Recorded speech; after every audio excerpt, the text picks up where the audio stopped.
we are going live, and I am making sure that all the information got updated correctly like it's supposed to be. So we're about to double check that.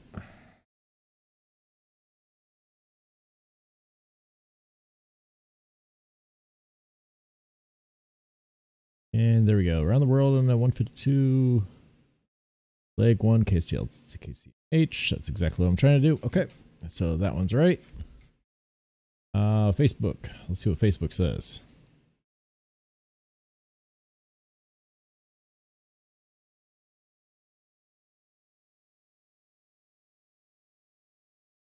That's not what I'm trying to do.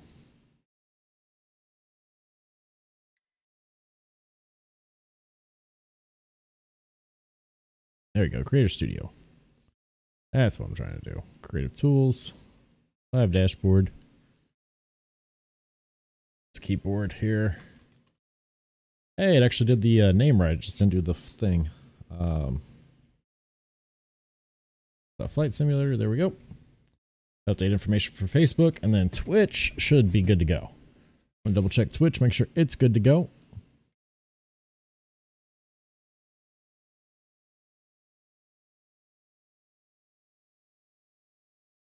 Around the world in 152, leg 1. All right, so we are good to go there. So we are good to go everywhere. Now I just need to get music going. Goes media player and play. Aha. There we go. All right.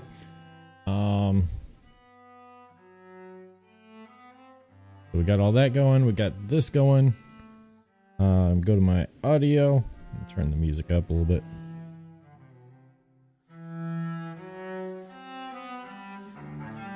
There we go. Now I can hear the music. Let's get something a little bit. There we go. A little relaxing. Nice relaxing flight today. Alright, so we've got everything in here. We've got ILANs of ELA to TTH to DQN. So that's going to give us 4 navs total. I've got all of them up top, and hopefully we can get a good flight today. So let's go ahead and fly this. I am, for now, let me turn on my lights. I don't know why my lights aren't on.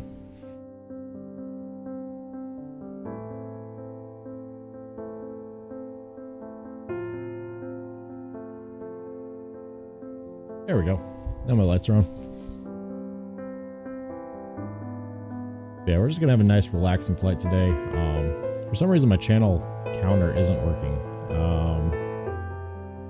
I guess I'm going to Restream's website, but I really don't think I need to. Let me go ahead and make it to where I can hear myself. There we go. So I am a little quiet, so I'm gonna turn myself up just a little bit there. There we go. And I guess I can turn the music down from being on top of me. So that should work out pretty damn well.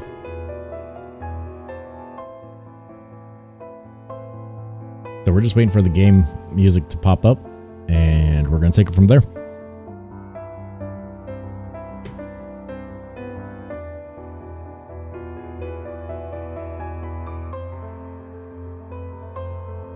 Alright, so we are ready to fly. Okay, I was about to say, it's kind of rainy outside. Okay, that's live. That's how it is here in Missouri. So I guess we're good to go. So ready to fly. Alright, let's go ahead and get the checklist going. So I'm gonna go ahead and pop that out and put that right down there. Navlog's gonna go right up there. And actually, I don't want that navlog because I've got this navlog. So I put that right there. ATC is going to go right there. And VFR map I am using. It's on the second monitor, but I am using it today. All right. So checklist I do need on screen here. So put the checklist over here. My ATC I can control without. Everything else I can control without, but checklist I gotta have over here. Navlog, I'm gonna turn this off because I've got the actual navlog that tells me frequencies and whatnot. So let's get her going. So fuel shutoff valve open. Brakes, they're set. All right, start engine mixture rich. Check. Carb heat, Cold in, check. Prime as required. Go ahead and give it 3 pumps. There we go.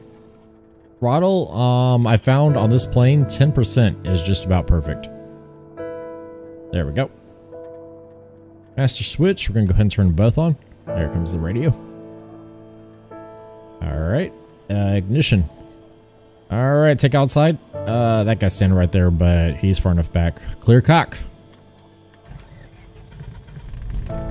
Alright, there we go. Waiting for our RPMs to come alive. They are alive and just under 1,000. Oil pressure's good. Flashing and beacon lights. Now, I'm not going to turn the strobe on until right before we take off. We'll go ahead and take taxi and landing lights on since we got cloud cover. Alright, next thing before takeoff. Alright, so we're going to leave that one for whenever I'm holding short. Alright, let's go ahead and get clearance. So that's going to be 7. Or wait. Tune to ATIS. We need the ATIS first. St. Louis Airport information, Charlie 17000. Also, I don't think this is right. Visibility, tree and heavy rain. Sky condition, few clouds at 900 feet, few clouds at 4,000 feet, few clouds at 12,200 feet. Temperature, 25. Dew point, 10. Altimeter 29.75. ILS runway 11, ILS runway 12 left, and ILS runway 12 right. Altimeter? Landing and departing runway 11, runway 12 left, and runway 12 right. VFR aircraft say direction of flight. All aircraft read back hold short instructions. Alright. Advise controller on initial contact. You have Charlie. Alright, so we got Charlie. Let's go ahead and tune to check clearance. And we are going to try to get clearance. Now, like I said, this is not right. So once we're lined up on runway 112, I'm going to set this to runway heading, and then that should get it done. Clearance delivery. Squidward 89er ready to copy IFR clearance to Columbus. Squidward 89er is cleared to Columbus Airport as filed. Take off runway 12 right, climb and maintain 5,000 feet.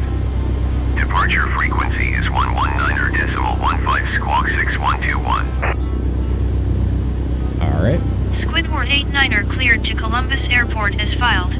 Take off runway 12 right, climb and maintain 5,000 feet. Departure on 119.15 squawk 6121. Let's go ahead and turn this on. 6121. Contact Good. ground on 121.9er. Alright, 121.9. Let's go ahead and go to ground. And we're going to go ahead and request our taxi. Ground Squidward 89er with Charlie ready to taxi IFR. I'm going to turn that down just a hair. Taxi to and hold short of runway 12 right. That's about some Echo cross runway 6 Charlie Delta. Contact tower on 132. Alright, so we're going out runway 12 right, which is directly right over there. And like I said, once I'm lined up perfectly on the runway, I'm going to fix my heading bug because that is completely off. I can tell you that right now. It should be actually pointing pretty much 3-0, not 3-5. So. Taxiing hold short runway 12 right via taxiway Romeo Echo cross runway 6 Charlie Delta Squidward 89er. Alright, so let's go ahead and take the park brake off. And we are going to go ahead. I don't need a pushback. Well, proper procedures get a pushback. So let's go ahead and do ground services. And we're going to go ahead and request pushback. Squidward 89er requesting pushback. Squidward 89er pushback request accepted. Alright, so we're going to let this guy push us back here.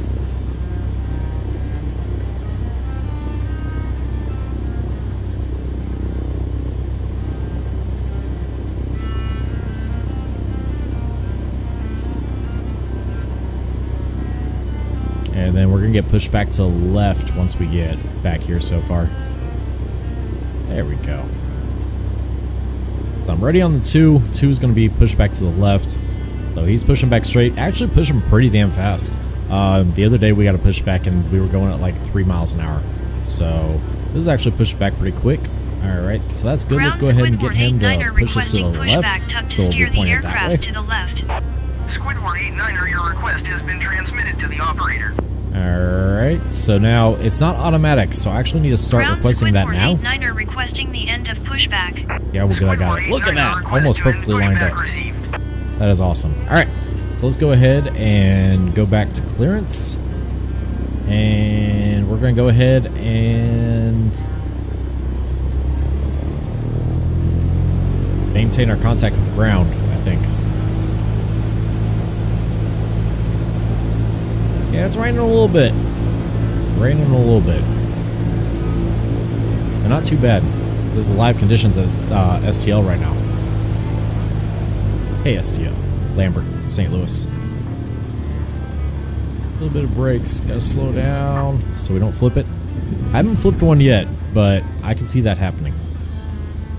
So let's just slow down. There we go. Alright, so we're gonna try this one today and see if we can't actually get it done.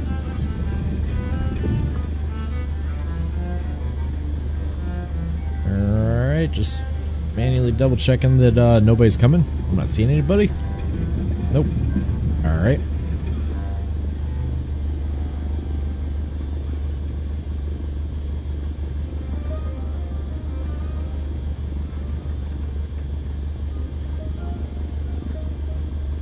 Now, one thing I can get is I can go on KSTL's information page and get the actual runway heading for 12 right. Okay, they did say to cross 6. They said I'm clear to cross. That we're going to go ahead and go straight across. And then I'm going to pull up KSTL's information. I want to see what the actual runway heading is, so that way I can have it set right.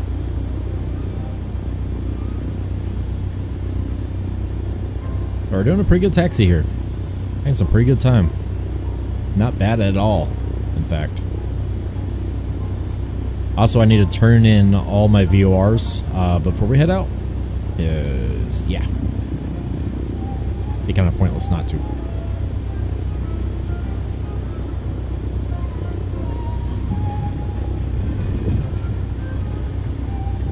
Because I'm going to try to fly just off the VORs.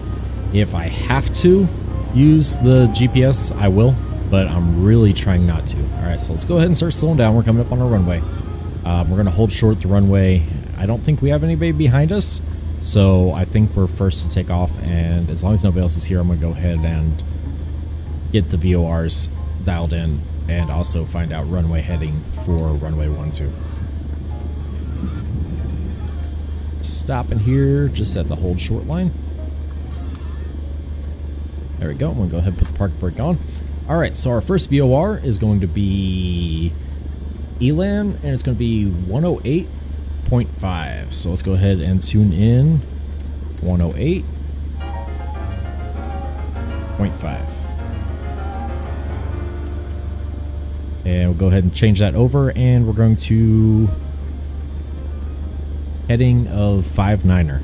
So we'll go heading 59er. There's 60. And there's 59er. What's going on? I'm gonna have to work on the music this weekend. Yeah, no kidding. No kidding. I can turn it up.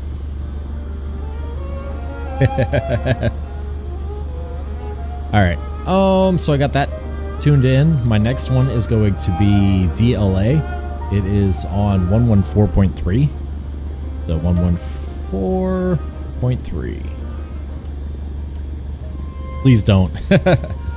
Alright, so we got that in, and it's going to be a heading of 75 degrees.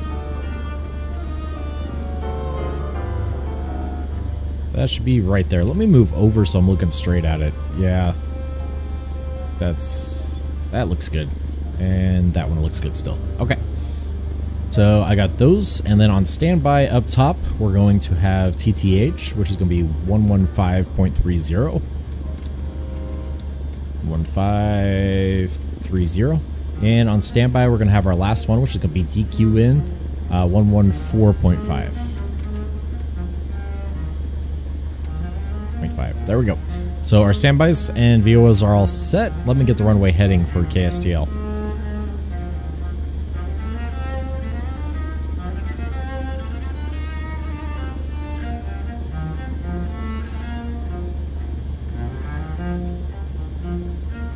right, so 12 left.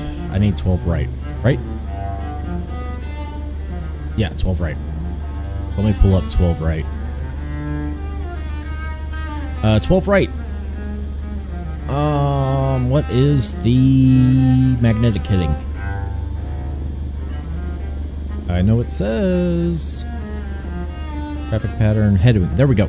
123 magnetic. So we need to make sure that this is pointing at 123 as we're lined up on the runway. Let's go ahead and get over to tower, and let's go ahead and get takeoff clearance because we have to have our take clear to get onto the runway. Ready for takeoff IFR Alright, let's 1, 2, 3. Squidward 89er cleared for takeoff runway Pick up 12 Monica from right. work. I'm not sure. You might want to message her and just find out.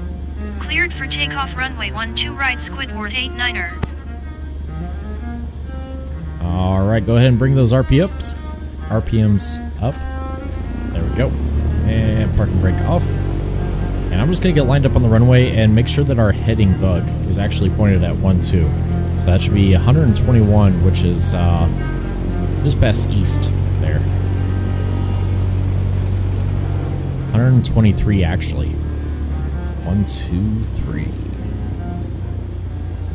I want to make sure that I am perfectly heading down this runway. In fact, I'm going to get to the center of the plane here. I'm just going to put it right down the middle here. And actually, it looks like we're dead on. That's interesting. So yeah, 1, 2, 3, and we are straight down the thing. So before takeoff, parking brake, set. Fuel shut off, open. Mixture, rich, strobe on. Parking brake release, normal takeoff, carb heat, cold in, throttle full. And we're going to be nosing up at 50 clicks. So watching the airspeeds coming alive. And actually, we can go ahead and close our checklist because that's the end of the checklist. They don't have any like cruising checklist or anything like that. There's 40, there's 55. Nose up. Ah, come on, get off the runway. There we go. Alright, so we're going to go ahead and let that speed climb. Try to maintain runway heading here. Climb at 5,000. Hopefully the VORs come alive here any second. Really hoping that.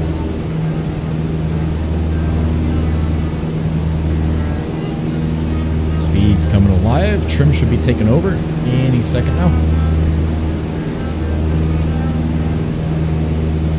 Not quite yet.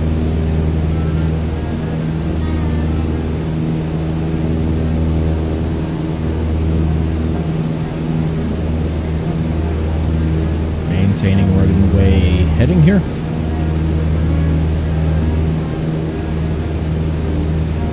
There we go. Now we're climbing good.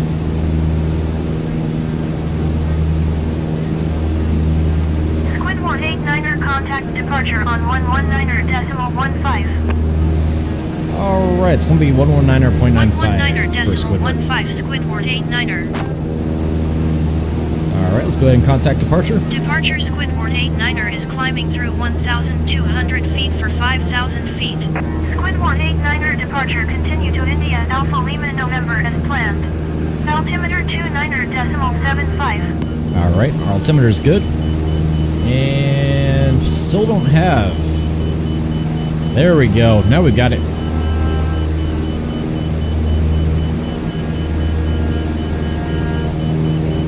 I'm going to continue my climb, and we are going to go ahead and see if we can't get on that localizer.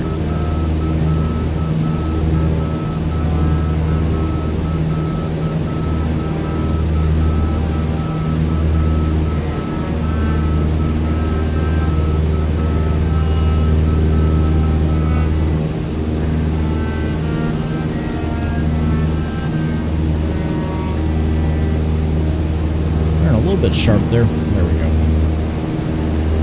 Alright, so we're going to be on a heading of 06, or 059 rather, so I need to fly 03, I think, would be a good division there. And we're going to intercept this localizer, hopefully. Hopefully it's working right.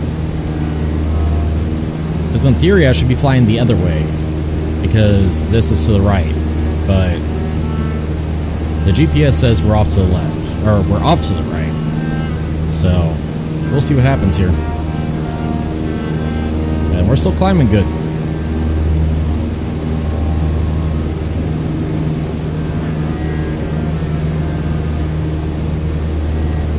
There we go. That's going to get a nice intercept. Hopefully. If it's working right. We're going to see if it's working right or not. Because I honestly don't know if it's working right or not.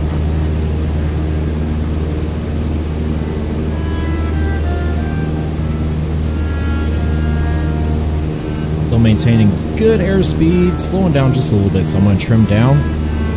Also, we're coming up on 3,000 feet, so I'm going to mixture out just a little bit here, see if I can't get the mixture properly. There we go. Because that'll cause major loss in speed as well. So we're climbing 5,000, coming through 2,500.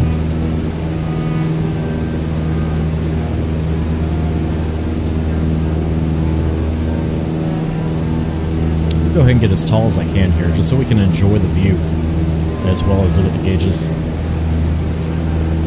Okay, we're coming up on crossing the localizer line. 108.50, and that's what I have tuned. And heading of 59er, 059er. And that's what I have here. So I don't know why that's not working. I really don't. This one is working though.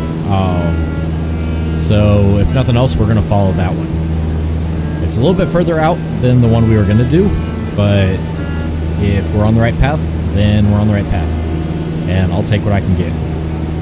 So that's going to be a heading of 075 for Squidward 89. Okay, there's 060 coming up. I need to go over just a little bit more. And I'm going to fly this nav here because it's just past the nav that we're supposed to be on.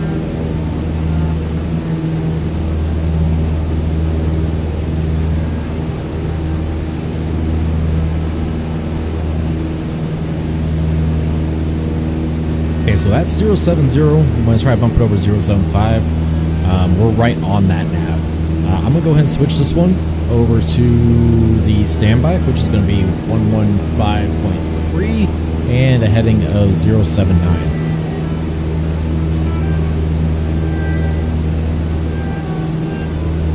There we go. Alright, and again, we've got that left-hand drift. I don't know why, but this plane loves to drift to the left. Climbing through 4,000. You go ahead and lean out just a little bit.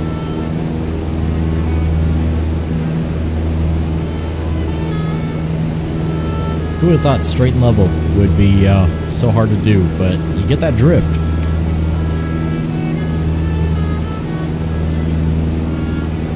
We're doing really good though, over 100 FPS right now. In fact, I might be able to turn this up. I don't know what I'm on now. I'm on Ultra. Make sure it's Ultra. It is. Ultra settings, and we're at 100, over 100 FPS, so we're doing damn good. Alright, so that next localizer we got tuned in, that TTH on the 79.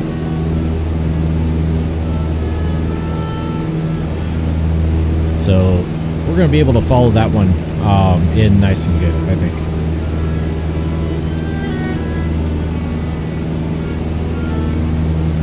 We're also nosed up pretty steep. Oh no, okay, that's just my perception because of the cloud we're going into. Now, if we were flying VFR right now, I would actually have to skip that cloud. But since we are flying IFR, I can go straight through it. A lot of people out flying today. A lot of people out in the air. Now, I do have name tags turned on. But yeah. So we're following this VOR right now, and we're dead on it. So just trying to maintain a heading of... I mean, I guess I should be on the other heading, which would be 60, which is right where I'm at. I could also get a vector.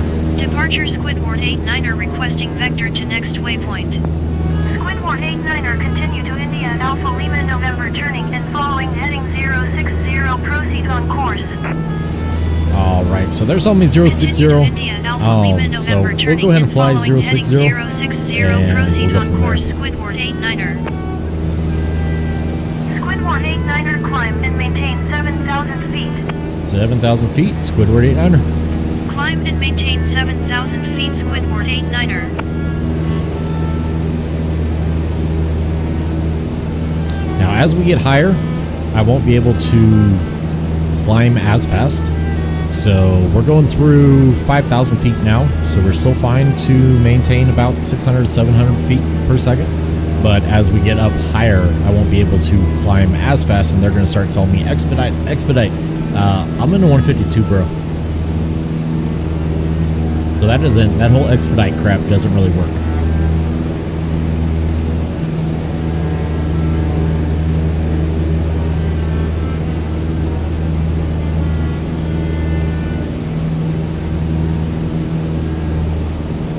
But we're climbing pretty good here. About 500 to 600 feet per minute.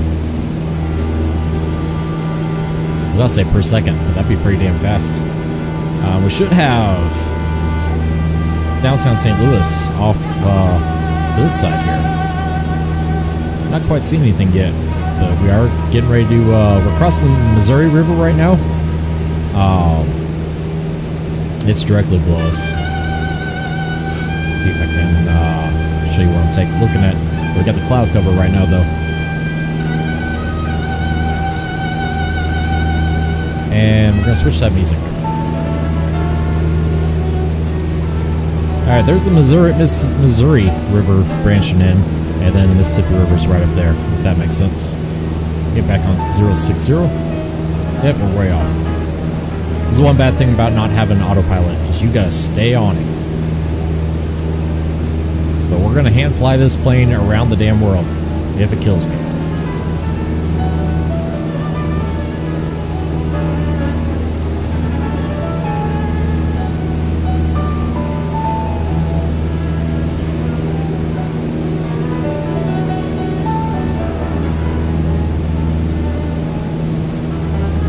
Which it just might. But it is absolutely gorgeous. Absolutely gorgeous. Look at that. That is just insane how good this looks. Nope. Get tall. There we go.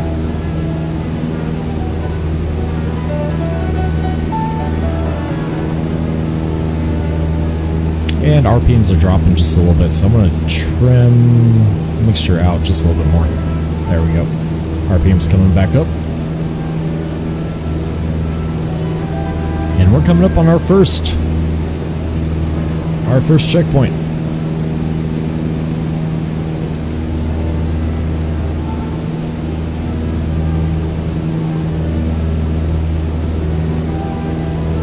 And we are off a little bit on this one, but that's okay. We're going to fly heading until we get to where we're going to intercept this at.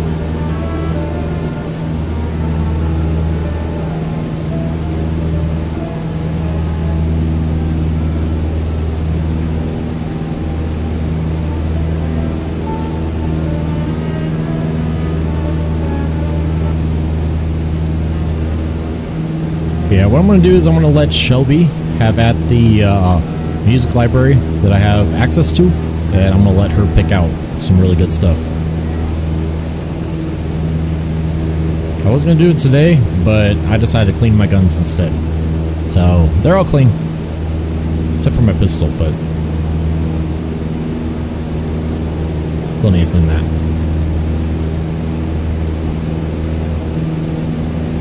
But yeah, we are hand flying around the world. Currently crossing the Mississippi River. It's back there. Just crossed it. Crossing into Illinois. And we're flying today to Columbus, Ohio. In the 152, hand flying.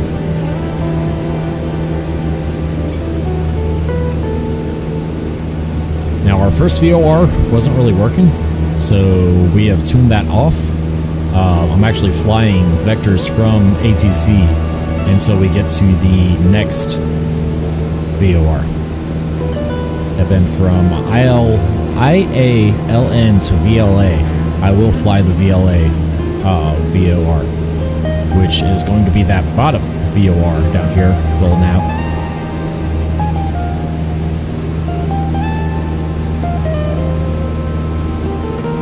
We keep drifting though. This plane likes to drift to the right, or to the left rather, that way.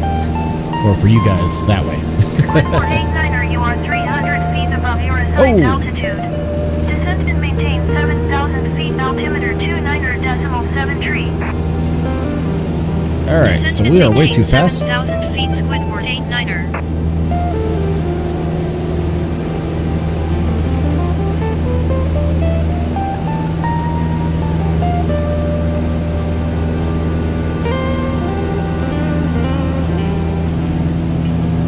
There we go, we should start leveling out now.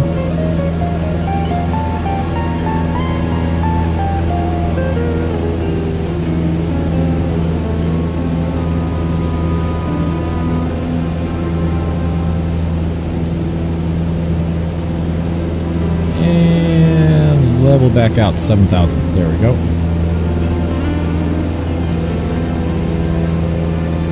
I'm just going to keep tapping my trim.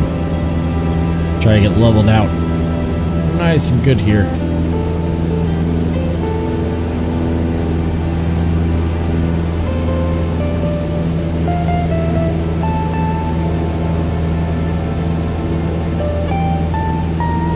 We're trimmed out pretty good because it's not climbing too much. We need to trim up just a hair.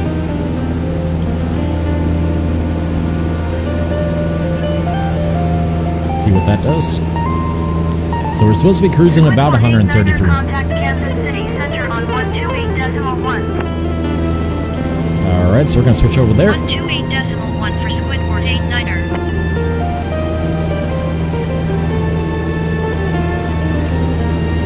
Kansas City Center, Squidward 89er, 7,000 feet. Squidward 89er, Kansas City Center, continue to Victor Lima Alpha as planned. Altimeter 29.75. Alright, 29.75. We are still 29.75, so we're good there.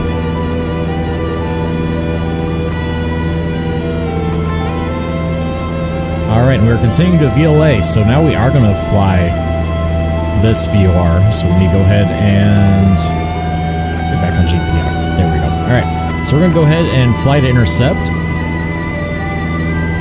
that VOR down there.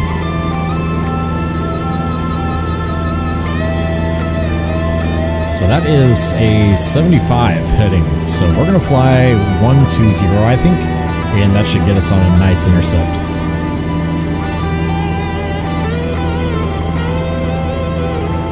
And yep, we're on 2 and 2.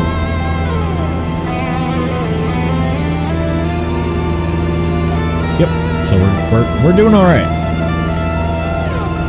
So looking for 120 down here on the heading.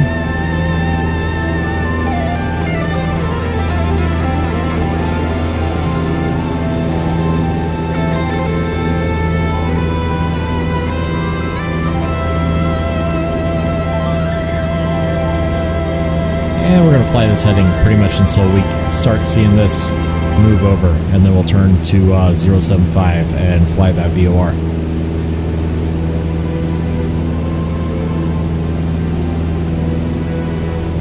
Yep, 075, it says.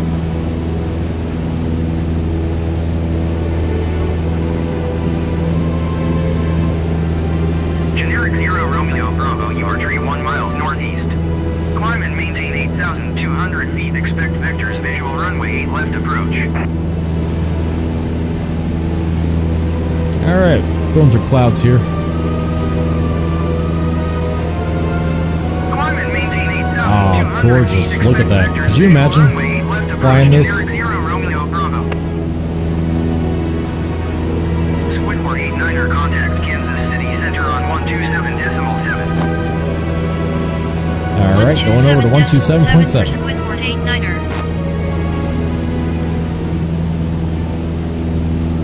Kansas City Center, Squidward 89er, 7,000 feet.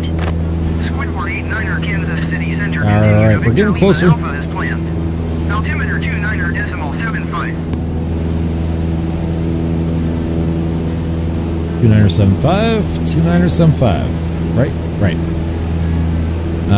TTH is this one now, and that should be on 79er.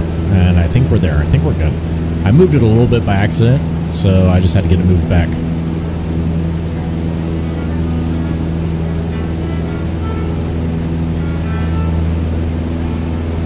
And looks like we need to lean out just a little bit more again. Actually, let's go ahead and move over here. I'm going to watch this and set my mixture. So what I'm doing here is I'm watching that arrow and I make an adjustment. If the adjustment either stays the same or goes up, then I'm going the right way. If it goes down, I need to pull it back out. So that caused it to go down, so we're going to go back out. That just went up just a little bit, so we're coming back out again. And that went back down. So, right about there at 45% is where we need to be at. And we are dead on our VOR now. In fact, we're off just a little bit. So I'm going to turn back 075. The plane's nice and trimmed out though. It's maintaining 7,000 really well. Loving it. And again, we are hand flying around the world. There is no autopilot. There is no assist. Everything is turned to ultra realistic, except for the taxiway ribbon, because flight sims taxiways are not true to life right now. They need to fix that. But yeah, everything else we're flying via the VORs. I do have the GPS up, but you can see I'm not actually following it because we are following the VORs. So.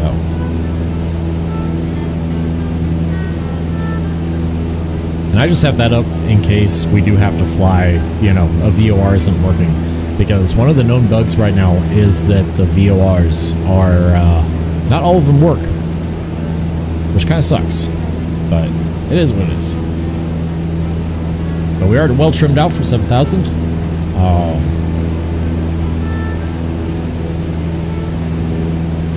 Yeah, I didn't put in for a higher altitude or anything like that, so 7,000 is pretty good for the 152. I think we can go up as high as 14,000 before we can't breathe, but 7,000 is good. We aren't having too much turbulence. Yeah, we're doing pretty good. And we're actually maintaining heading now too. Heading and altitude is maintained really well right now. We're a little bit slow of where I would like to be, but that's okay. Supposedly we're supposed to be at about 104 to 103, 103 to 104 knots.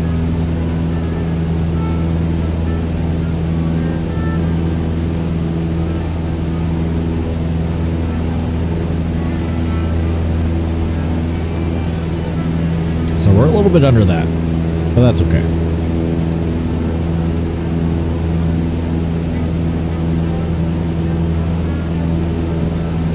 Check our, yep, mixture's good.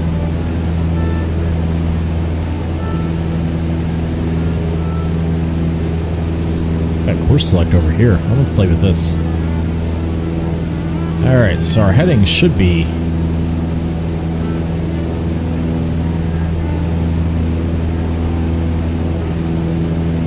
.75 is the heading.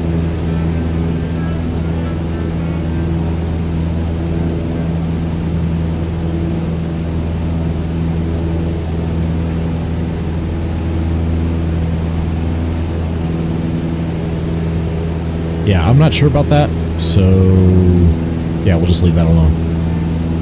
But we are well trimmed out. Yeah, the plane just wants to fly 175. A little bit farther right there, so we can actually bump back over this way. You can actually look at the VOR there and see how we're off to the right of it. So we can actually bump back over just a little bit and get back on track. So it went from 0.75 up to 85. So at least it's not pulling to the left anymore. It's actually pulling to the right now. So I'll actually fly 060 until we intercept that VOR again.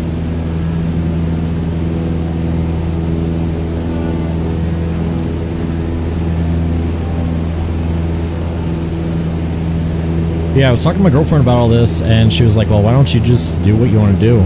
And I was like, well, because it's not entertaining. But she pointed out that most of the guys that are, you know, getting 2,000 viewers right now, they've had those viewers for years. So I need to just do what's fun for me, which is this, and people that want to see it will watch. And if you don't want to see it, that's fine. Go watch somebody else. Doesn't bother me at all. So this needs to be on 8.9er, I think it was. 7.9er. I keep bumping it by accident. Oh no, this one needs to be on 7.5. So let me scoot over and make sure I'm looking at this straight on. That looks like 7.5. This one needs to be on 7.9er, which it is. Alright, and we are flying to intercept.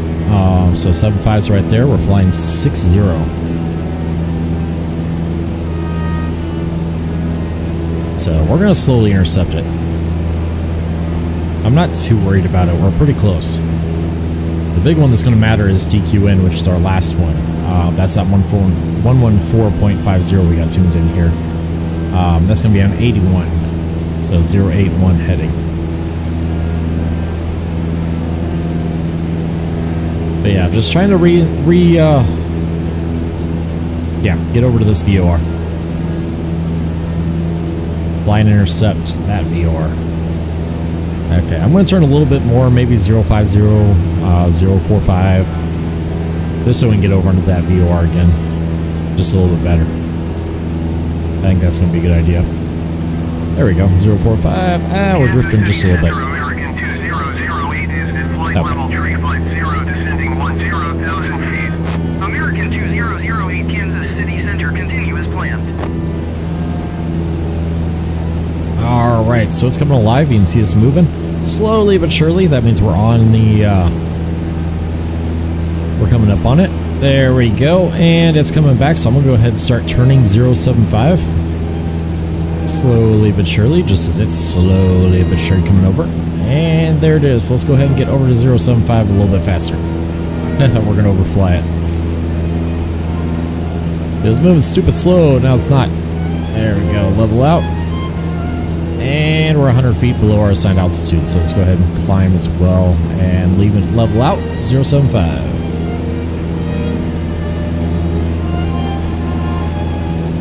Luckily, the way we're trimmed, it should balance out right at 7,000 feet. Where are we going? We're going to Columbus, Ohio. Okay, so that's 080. I need to be at 075. A little bit off. And we need to pull back just a little bit. Why? Because we're flying around the world, and that's as far as I can get in the 72 today. Or the 152, rather, today. Can't get any further than that today. The tanks only have so much in them. But yeah, we're flying from St. Louis to Ohio today. Tomorrow we'll fly... Not tomorrow. Monday. Monday we'll fly from Ohio to hopefully the East Coast. And then we're going to plan how we're going to cross the Atlantic River. City Center, American 71 is out of flight level 400 for 10,000 feet. American 71 Kansas City Center, neither did I. To be honest, neither did I. But you told me, yeah, you told me to have fun. This is what's fun for me. It's a little boring for other people, but for me, it's fun.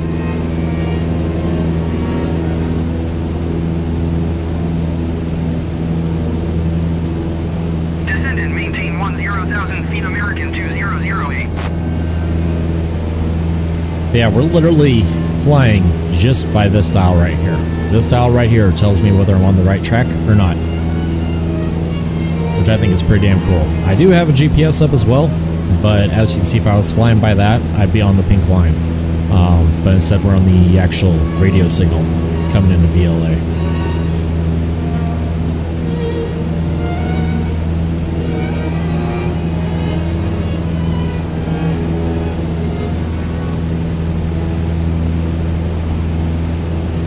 So how long is this flight today?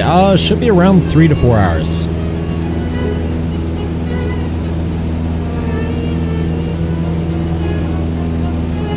And so we need to bump it back over just a little bit.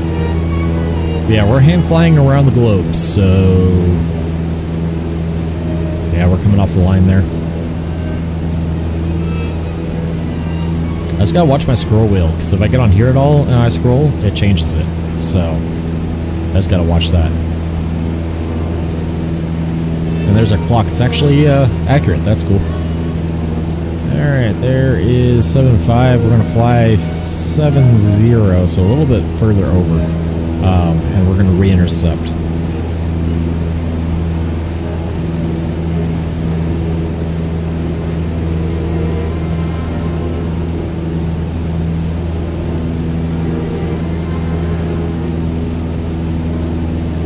And you can see we're slowly intercepting.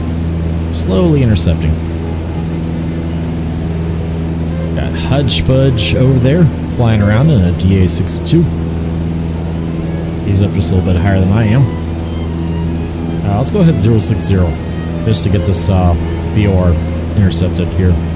But it's slowly moving over.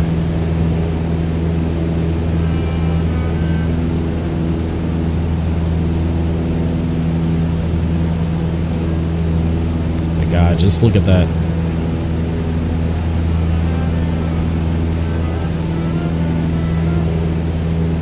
This game looks amazing. Absolutely stunning. We are at ultra settings, 1080p, 60 frames per second, and I am maintaining like 130 to 140 frames per second right now. So, we're doing pretty damn good. And there's the VOR, so let's go ahead and get back over 075.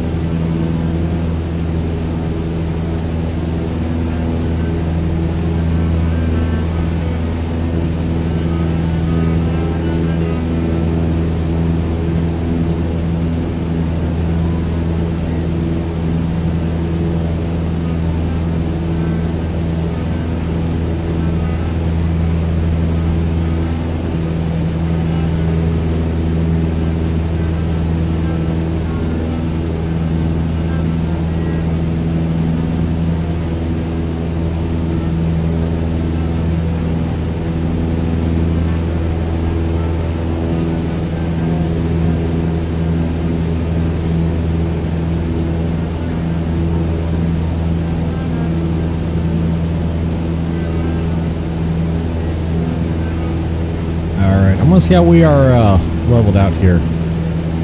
Still tracking just a little bit to the left.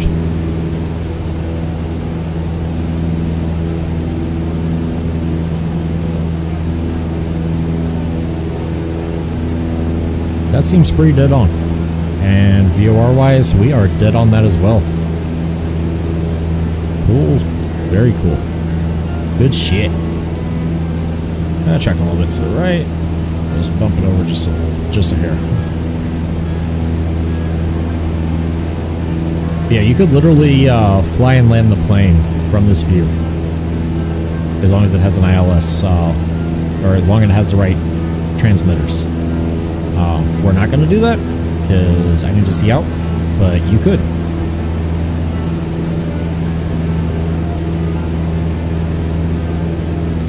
Plus, if I just did this the entire time, then it wouldn't be very entertaining for you guys at all.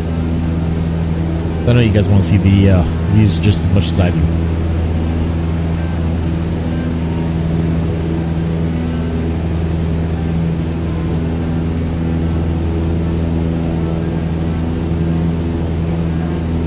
You would think the plane would want to fly in a straight line, but it keeps going just barely left, barely right. But you know, there's crosswinds and everything else, so it happens. I think we might get an altitude increase and try to go up to 10,000 maybe. So let's see if we can get an increase by 3,000 feet.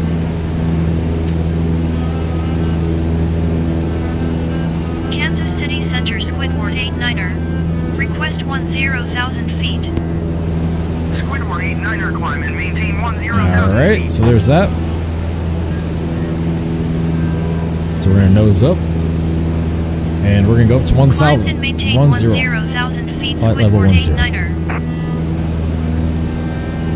Squidward 89er contact Kansas City Center on 124 decimal tree. Going to 124 decimal tree. Squidward 89er. Kansas City Center Squidward 89er is at 7,200 feet, climbing 10,000 feet. Squidward 89er Kansas City Center, continue to Victor Lima Alpha as planned. Altimeter 29.76. 76, so we're going to change that. There we go.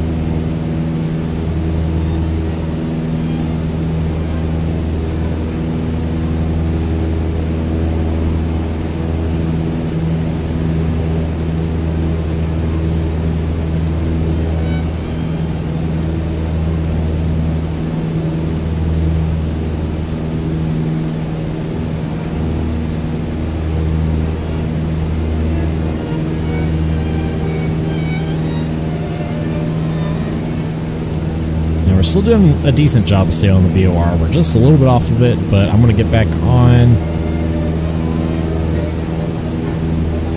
without any issue.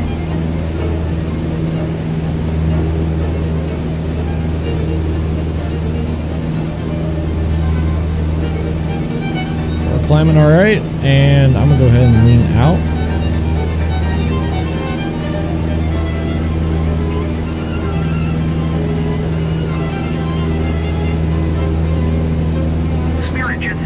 You are 61 miles northeast. Descend and maintain 13,000 feet. Expect ILS runway 8 right approach via Snoop transition. Cleared to Snoop.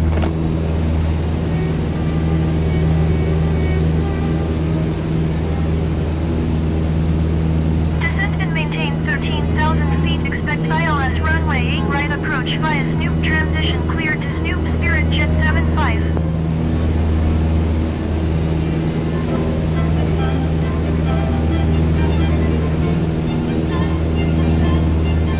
There we go.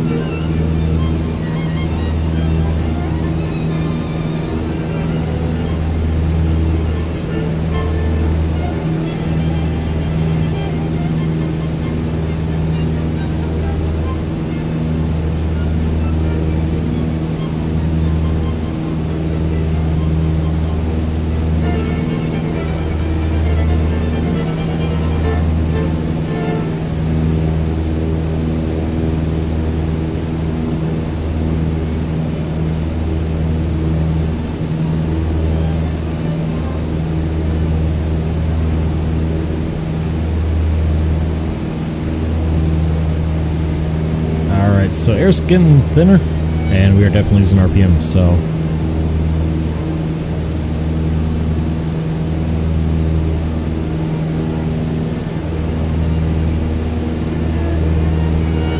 trying to maintain 500 feet per minute, but I don't know if that's going to be maintainable.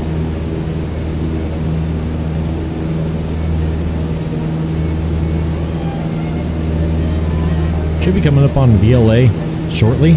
Whenever we do this, to switch from to from, and as soon as that happens, I'm going to intercept this, and we're going to fly that in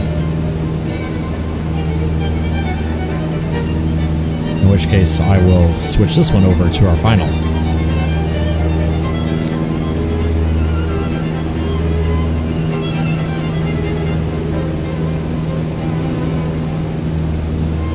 Spirit Jet 75, you are 58 miles northeast. Climb and maintain 13,000 feet. Expect ILS runway 8 right approach via Snoop transition. Cleared to Snoop.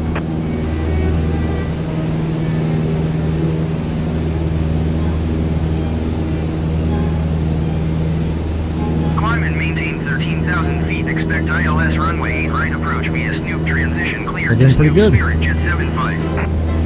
Going through 9,000 now.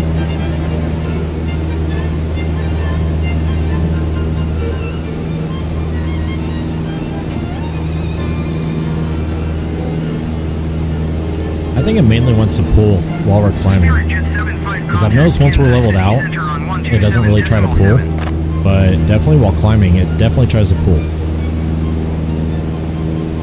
Pull over to the left. Going to 127.7 Spirit Jet 75. Okay, so that's why that gets bubbly. I was wondering why stuff would get all bubbly, but it's trying to replicate what it would be like looking through a propeller at it. Okay, that makes sense. As you look over here, it doesn't really get as grainy. It just looks beautiful. But through the prop, it's definitely grainy. But that's what they're trying to replicate, I guess. Alright, should be coming right across VLA any minute now. What I wish this had was a DME, distance measuring equipment, which would tell us exactly how far away we were from it. And of course, right as that said 9,000 feet, we would be passing directly over. But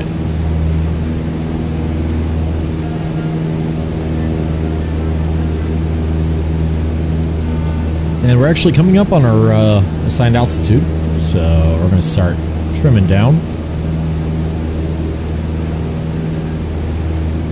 And I'm also going to check the mixture.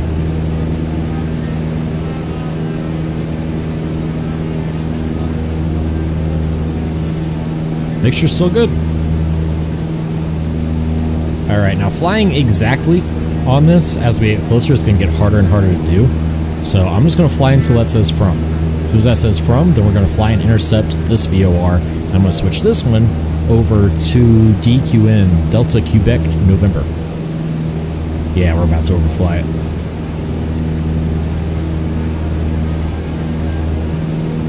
Now, if we were coming in for a landing and this was our marker for the runway, we would want to be right on that. But since we're just overflying it, I'm not as worried about being accurate. Well, there we go. Yeah, we're about to.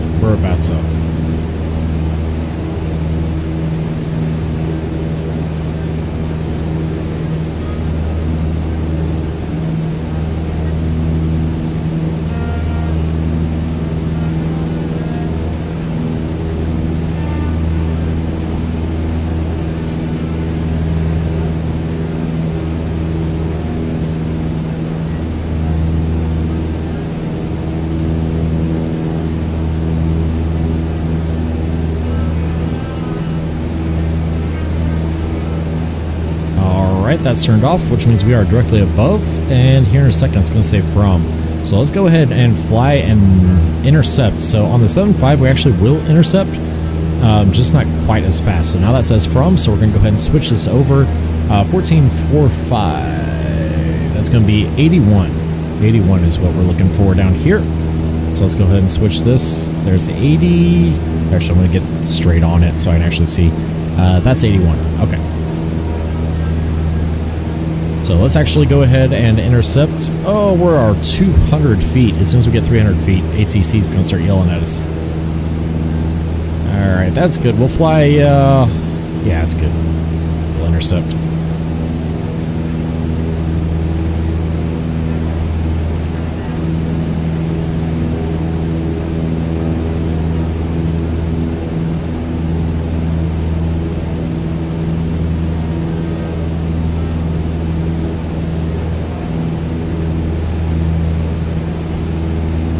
Actually pull up the flight log and see what we're supposed to be on.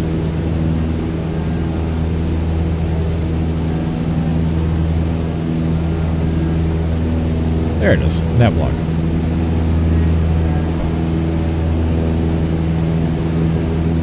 Yeah, so it doesn't say. Alright, let's see what ATC says. Kansas City Center, Squidward 89er requesting vector to next waypoint. Squidward 89er, turn left heading 060, resume on navigation. 060. Oof. Turn left heading 060, proceed on course Squidward 89er. So they don't know where we're supposed to be going. But 79ers, what we're supposed to be intercepting at TTH. So that's what we'll do.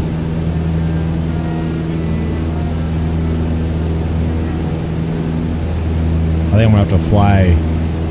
Yeah, pretty much.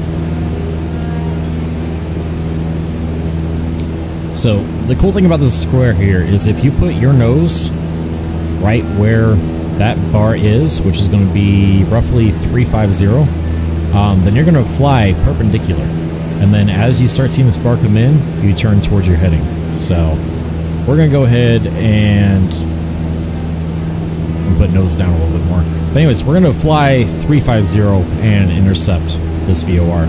And hopefully this VOR activates on the way there. If not, we're kind of fucked, but it is what it is. We'll find out.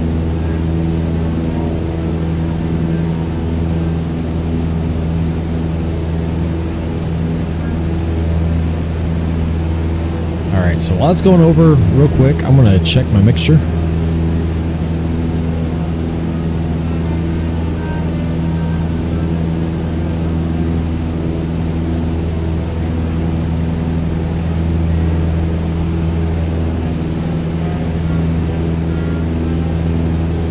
Okay, 40% just seems to be just about right. Alright, coming up on our heading here pretty soon. One trick they showed was once this line gets to the outside of that circle, go ahead and start turning. So, we'll see what happens here.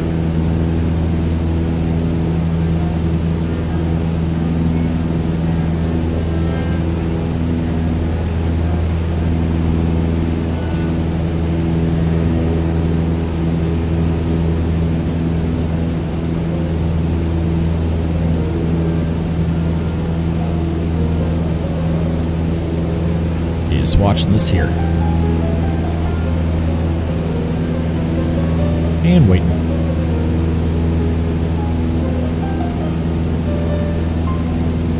So as it gets closer, I could actually fly, what would that be, 040, 045? Probably 40. And now get on some 45 to it. But right now we're flying directly 90 to it. So we're flying directly towards this line. And it's slowly getting closer. Slowly but surely, it's getting closer. So since we're so far out, probably once it gets that line, instead of turning onto the heading, I'm actually going to turn... You are 300 feet below your assigned altitude. Climb and maintain 10,000 feet altimeter 29.76. Because I'm paying attention to my altitude. Good thing they were. 10,000 feet Squidward 89er. But anyways, I'm going to turn probably 045 as soon as we get right there. Yep. I wasn't trimmed right. That's okay.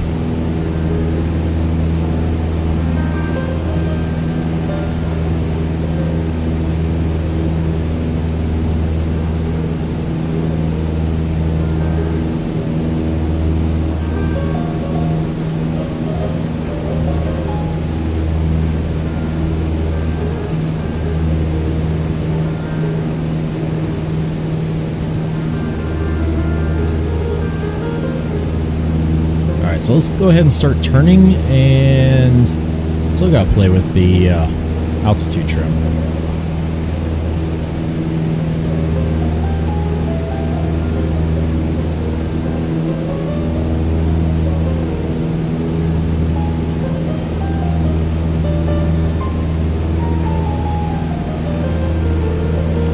A well-trimmed airplane almost flies itself, so yeah, this plane is not well trimmed at all. I'm just trying to see what I have to do to maintain altitude, and we'll go from there.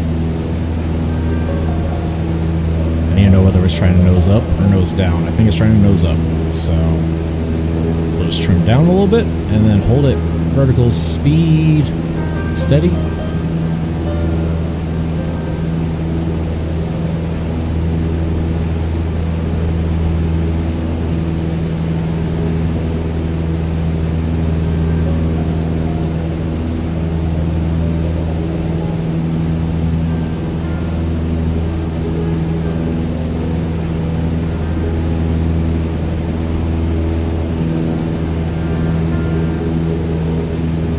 Also coming up on our bug here, so that's at 8.9er, so I can probably go ahead and start turning a little bit more that way as well, and a little bit of back pressure to maintain altitude.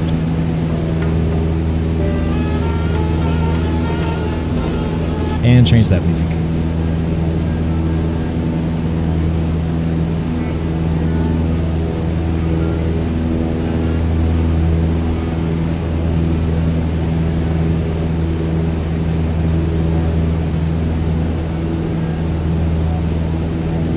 Almost directly on. Now we are directly on, so I need to get back over here.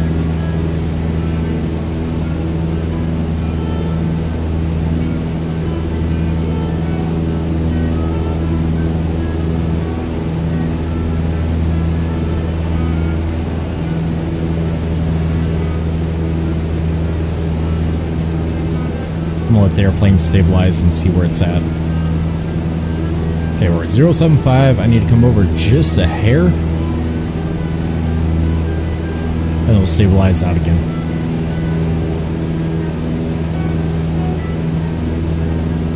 There we go. That's where I want to be at. Alright, vertical speed is stabilizing out. We are at 10,000 feet. We are on our VOR. Okay, so I'm apparently flying the wrong one. So once we get past TTH, and this is from, I'm going to continue. Well, no, because DQN, you fly 81 to DQN. And then from there, we fly into KCMH.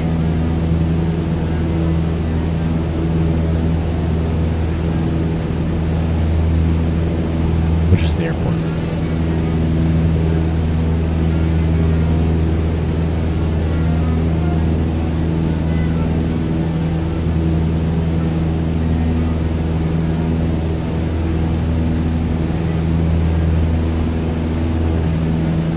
We still haven't picked up this one yet, which is our DQN.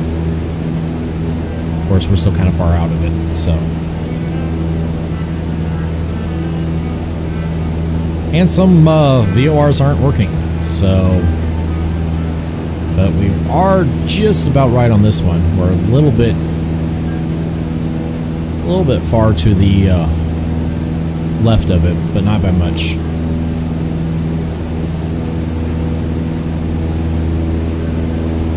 Of course, this plane also keeps wanting to drift, so.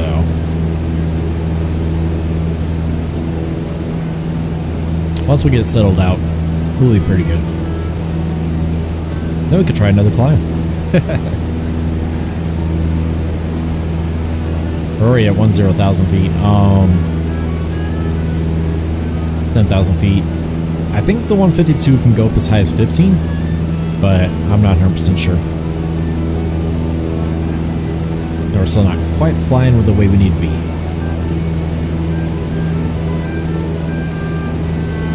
Times you wish you had an autopilot, but we don't. We're hand flying.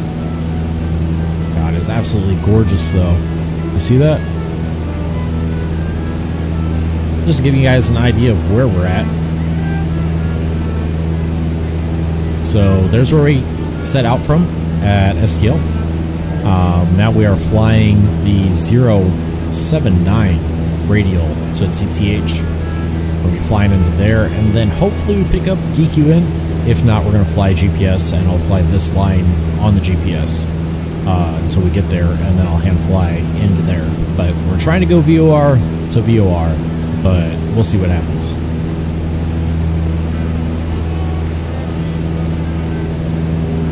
Alright, so we are slowly intercepting and getting back online here. So, right here's where we need to be at. Right here's where we're at, just so we can get a slow intercept. Since we've got plenty of time. Plenty of time.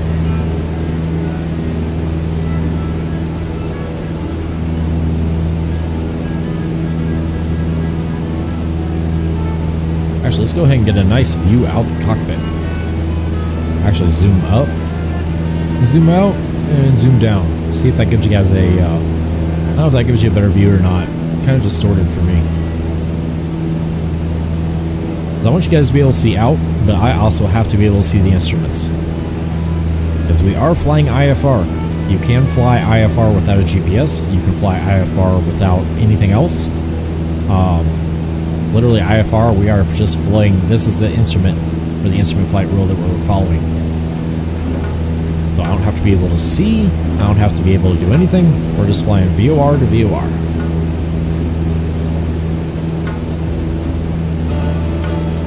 One of the most basic ways to fly.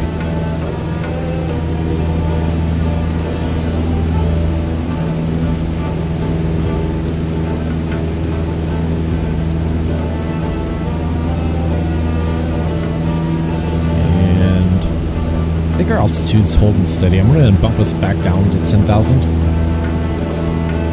But we're pretty well trimmed now. I just bumped our nose down just a hair, 2 clicks. And as soon as we get closer to 1,000, I'm going to go ahead and, or 10,000 rather, I'm going to pull that nose back up. As you can see down here, it's just barely moving that trim wheel. I don't even know if you guys can see that.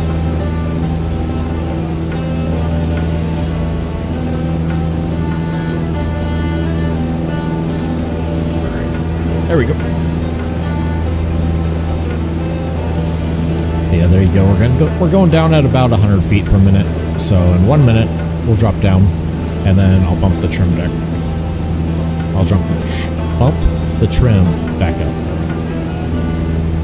And as this comes back up to 0 again, I'm just very, very gently bumping it back down, trying to maintain that 100 feet per minute vertical speed, negative 100, I should say.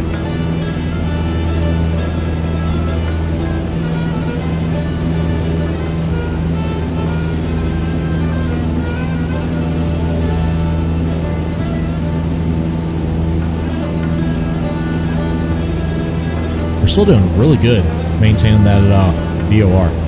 Keep coming off it just a little bit, but not by much.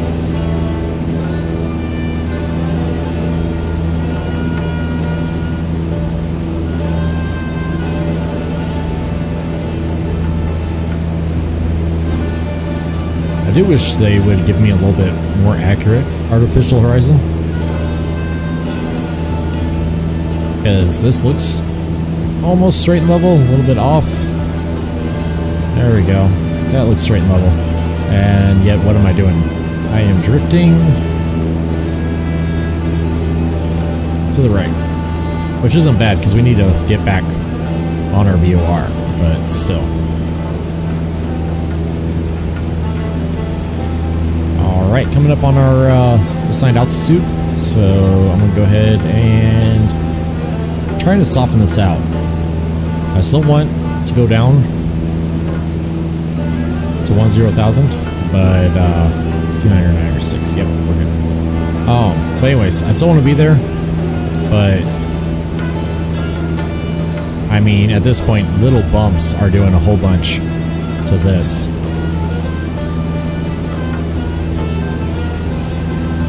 Hey, that's good. 290. Well, 190. 180. 670.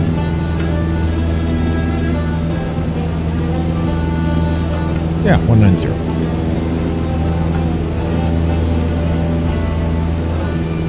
Or 090, there we go. 90 degrees, dumbass. There we go. We're pretty well trimmed out now. Staying at 10,000 feet. Vertical speed's doing nothing. And we are intercepting that VOR. Perfect. And right as we intercept it, I'm going to turn back over to 080. That's the plan anyways.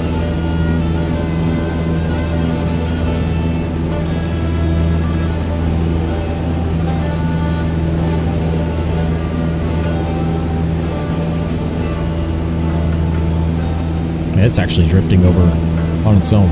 Just not good because it's going to drift too far.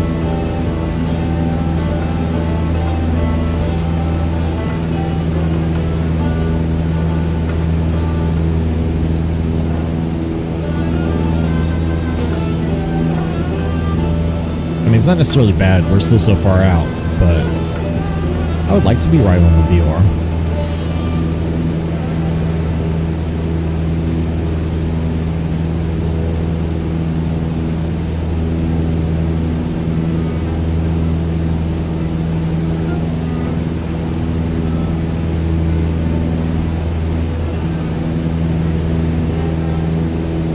Losing altitude just a little bit, so I'm gonna bump that nose up. And let's go ahead and double check our mixture. I think we're leaned out good. I want us to double check here. 35, still the same.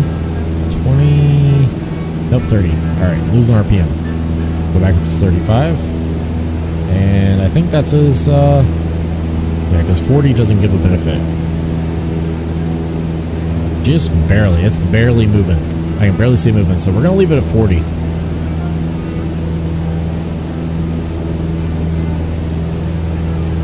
got a nice heading there. Just about on that VOR. Still drifting to the left, just barely. You can barely see it moving, but it's moving. Make no mistake. It's moving. Still moving.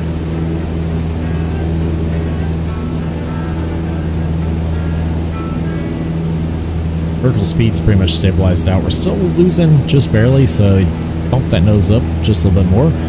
Cruising at 90 knots right now. So, not the best, but should definitely be okay. Would like to be going over 100 right now, especially being up above 10,000 feet, but it is what it is. Heading looks good.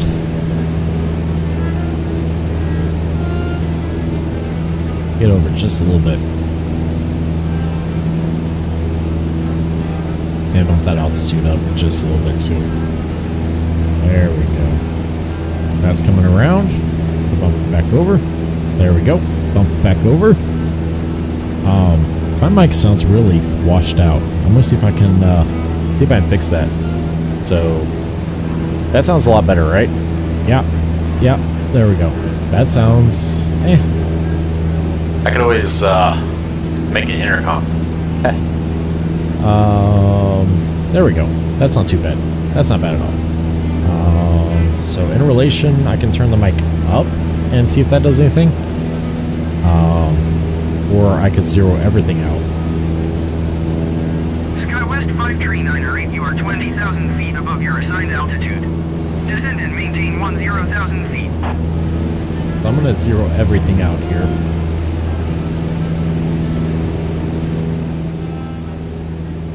Descend and maintain 10,000 feet, SkyWest 53908.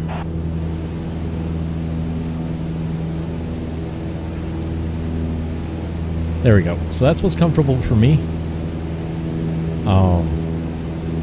So now I'm probably going to turn my mic down just a hair. There we go. So that should be just about good right there. Yep. And then let's bring the music up where we can hear it. Actually, let's get another song going here. Because I don't hear anything going.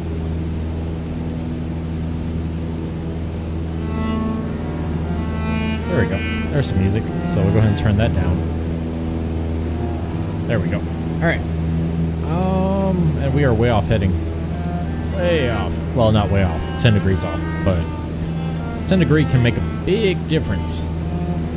Big difference. Squidward 89er, contact Kansas City Center on 127.7. What a 127.7 Squidward 89er. There we go. So we're going to bump back over and pick that VOR back up. You are 20,000 feet above your assigned altitude. Descend and maintain 10,000 feet. There we go. We'll fly directly east and pick that back up.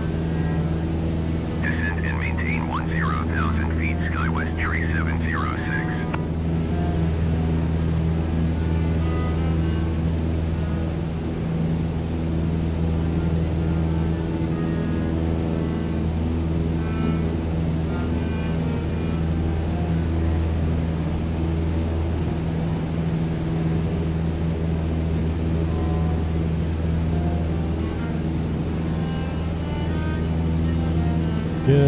Good.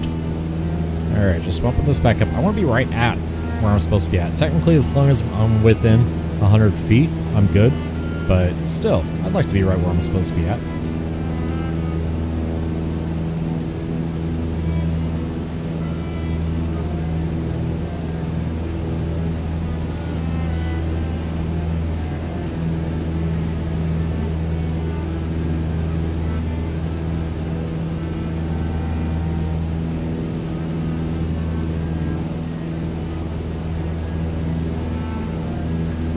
More players out here.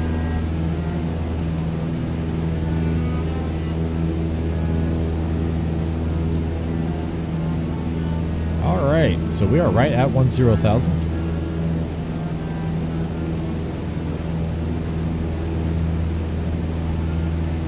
making small adjustments to the trim wheel here, just trying to keep us right at 10,000. Watching the VS vertical speed indicator there, VSI.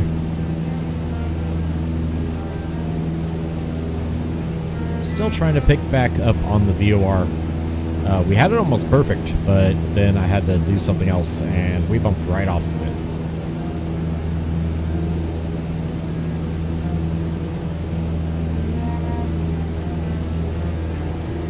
So, that's okay.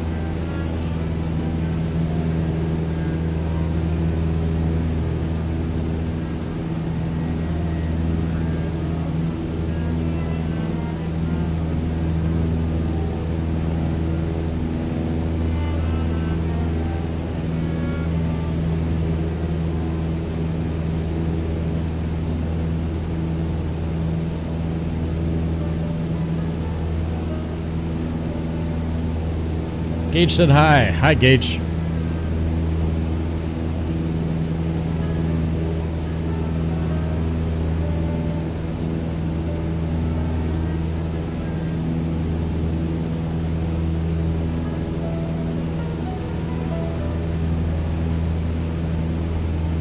So out here, it isn't quite as good looking as it was earlier, but I guess because we're so high up, they're not expecting me to be like zooming way in on it. Right? Right.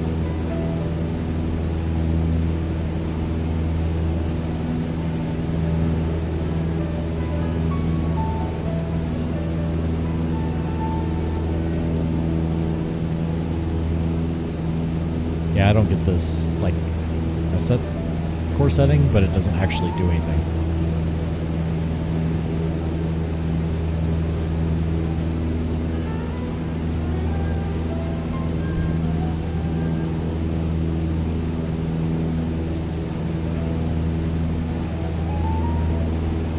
Unless it's like a poor man's autopilot. But even then, it's not keeping us on the track, so I'll have to find out what that says.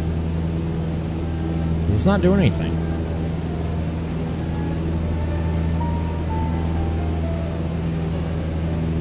Other than show me true and magnetic north. I don't know. Weird. Alright, so that's 079, right where we should be at, but I wanted to intercept, and we aren't intercepting right now. So, I gotta fix that. And I'm really washed out. I wonder if I can fix that. I wonder if I can fix how washed out I am.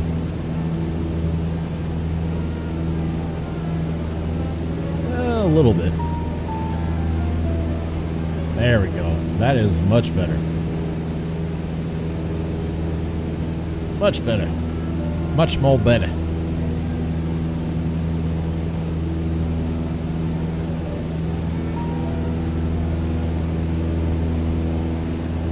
Now, if only my heading would maintain as well as my altitude does.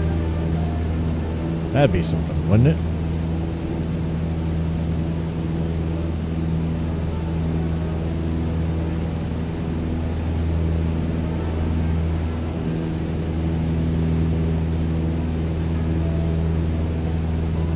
Because usually you would pick something far in the distance and, like, you know, fly towards that, but all I've got is clouds, and clouds move. So we're watching this.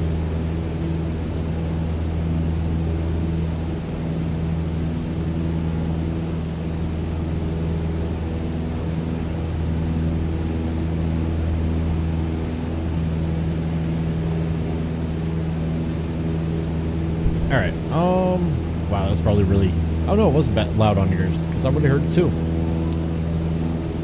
So, fuel quantity, we're looking good.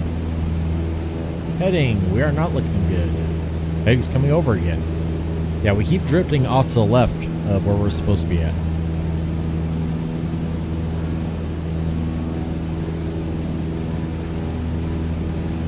So the good news is, if I can't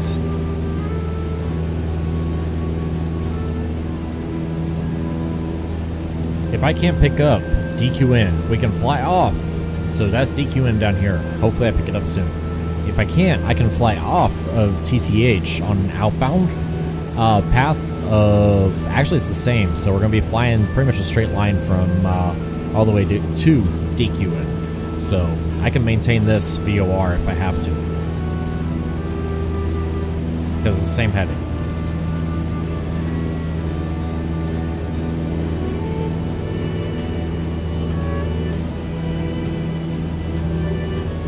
Okay, it's a little bit off. It's 81, but still.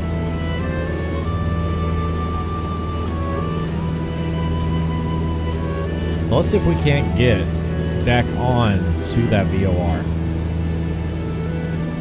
I'm gonna go just a little bit further off. Let's see if I can get back on that VOR.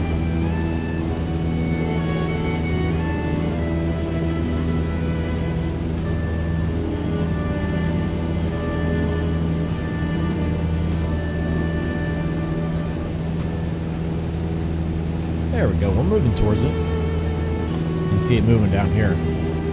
Just barely, but it is moving. Slowly but surely.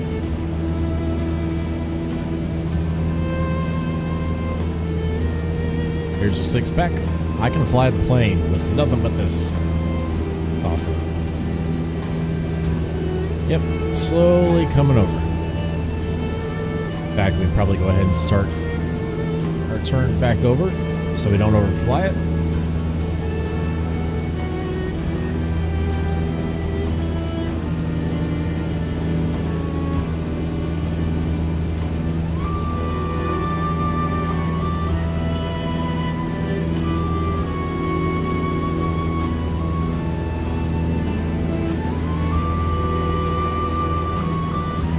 See what this does.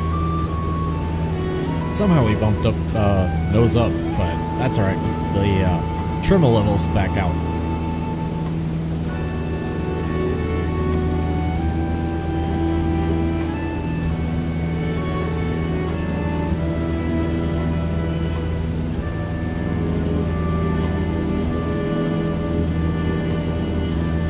Ah, beautiful. That need to be over just a little bit more.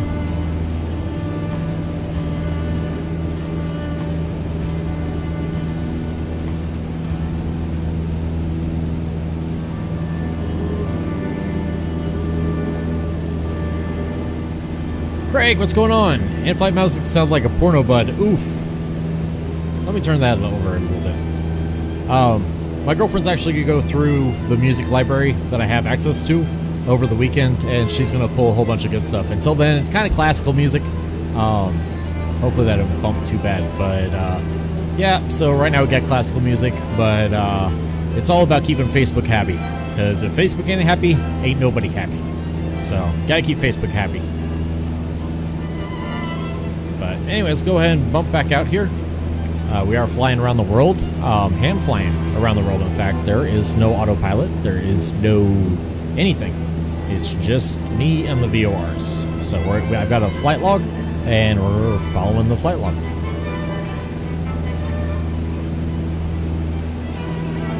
All good, mate. Wouldn't expect anything else. Hey, you know, gotta keep Facebook happy. It is what it is.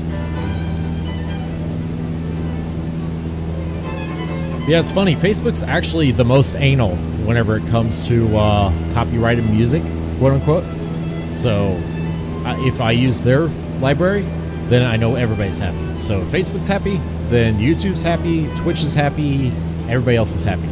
But if Facebook ain't happy, then possibly YouTube's unhappy and everybody else. And then you get claims and blah, blah, blah. It's a pain in the ass. Alright, this keeps drifting over. I'm trying to maintain 080, but we keep drifting over 075. I'm just going to keep bumping it. That's why we keep drifting slowly to the left of this VOR, because it keeps the plane itself is drifting left. So yeah, just got to fly this radial in, and then hopefully we pick up DQN. I got it on standby down here, 114.5. So hopefully that comes up. If not, I will fly the radial out from TCH. You guys can see I've got my nice Microsoft Paint. Oh, there we go. Microsoft Paint flight log here. But hey, it works.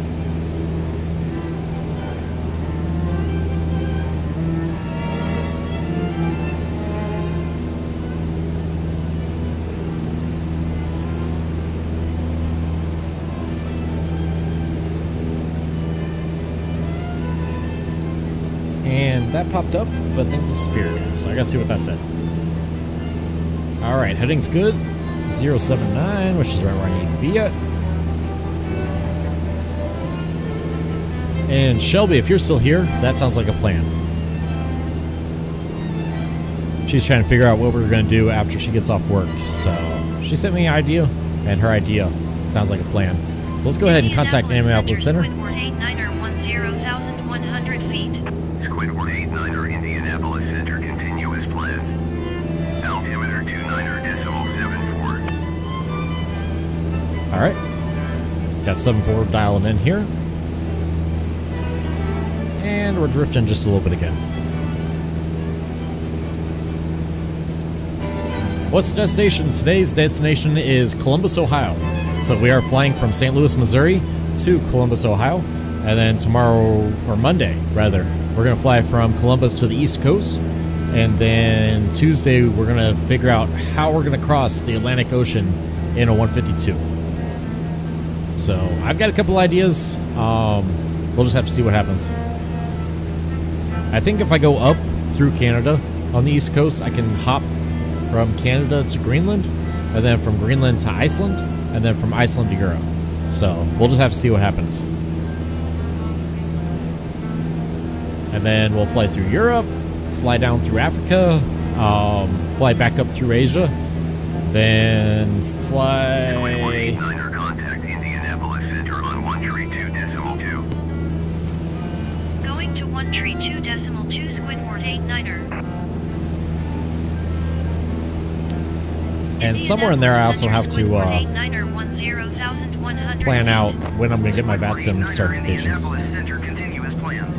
Altimeter 29er.75. Alright. Let's go ahead and trim down, see if we can get back down to our assigned altitude here. And get back on the VOR.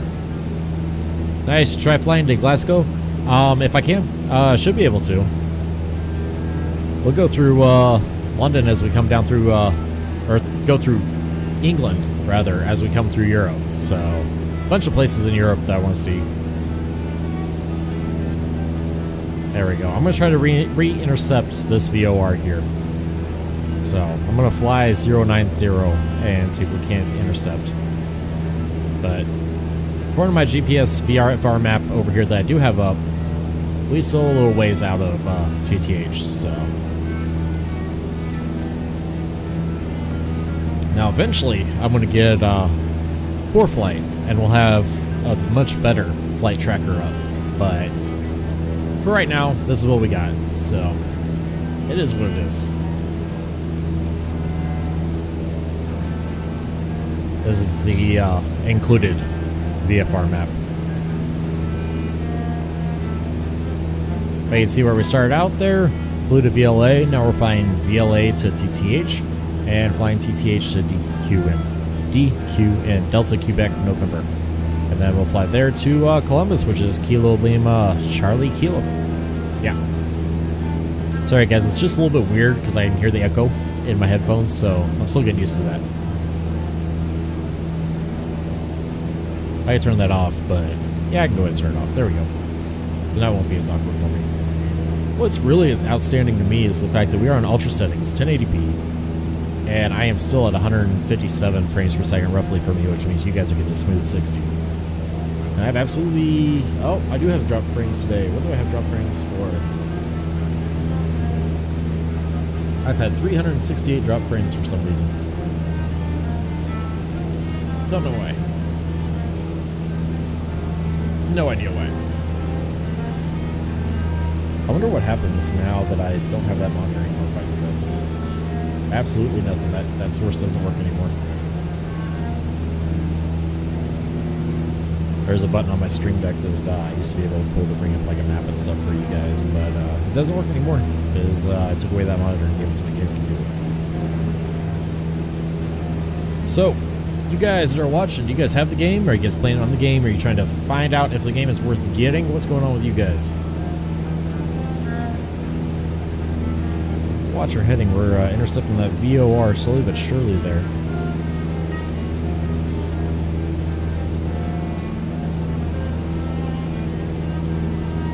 Do I prefer the smaller planes to larger? I do. Mainly because they're simpler, right? They don't have as much going on. Right, I ain't got to memorize what a million switches do. As long as I know what these do, which, by the way, when we turn our taxi lights, landing lights off. I don't know why I had those on. Strobe is on, nav is on, and beacon is on. So these are the three that I need. We are at 10,000 feet, so I'm going to go ahead and turn pitot heat on. I don't think we're going to have that issue, but just in case, because I do not have an OAT. Yeah, I don't see an OAT, so I'm just going to turn pitot heat on anyways. We should be good, but I don't think we're going to have icing, but just in case. But yeah, I love the smaller planes. Plus, it increases the piloting ability so much more when you're flying small planes. Because even the 172, you know, it's got the autopilot and whatnot, and it's really easy just to take off, turn on the autopilot, you know, and just let the plane do the work. You know, the 152, there's no hand holding on it, right? There's no, you know, if I fuck up, and we've got to start this. You know, it's not going to spawn me back at VLA, right? If we fuck up, we spawn back in St. Louis. Right, so if I fuck up, there's nothing to save me from crashing. We're just gonna crash, you know. Versus the 172 and whatnot, you know, there's autopilot and stuff like that to use. So with the 152, I like it because I have to actually do it. I can't just turn on autopilot and let it go, which is good because it's keeping me from being lazy, right? Now, because there's no autopilot, you know, we wind up off the VOR, we wind up off heading, you know, and stuff like that. And that's something that I'm going to get better at as I go. Because I should be scanning my instruments instead of just staring at one or the other. And as I get better at this, then my scanning is going to improve. You know, everything's going. Where are we going? We are going to Columbus, Ohio. That's not me. Okay. I was about to say, we're about 300 feet above our assigned altitude, or I'm sorry, we're 30 feet above our altitude. Strange, most streamers are the same with larger planes of flight, so my GFX card would melt if I tried that game. It's tempting to upgrade, though. I'm running a 2070 Super, and I am loving it. But yeah, where we're going to Columbus, Ohio from St. Louis. So we are currently somewhere over Illinois, I believe. I'm not exactly 100% sure because we're flying VOR to VOR. So I'm not exactly sure where we're at, but we're somewhere over in Illinois, I believe. Flying from St. Louis, Missouri to Columbus, Ohio on our first leg of flying a 152 around the world with no hand-holding. Mixture set good, throttle good, carb heat's good. Go ahead and double check our pressures down here. Everything's good, oil temp's good, fuel quantity, we still got fuel. Hopefully we've got enough fuel to make it. Hopefully. I started out with full tanks and now we're already down to half in both.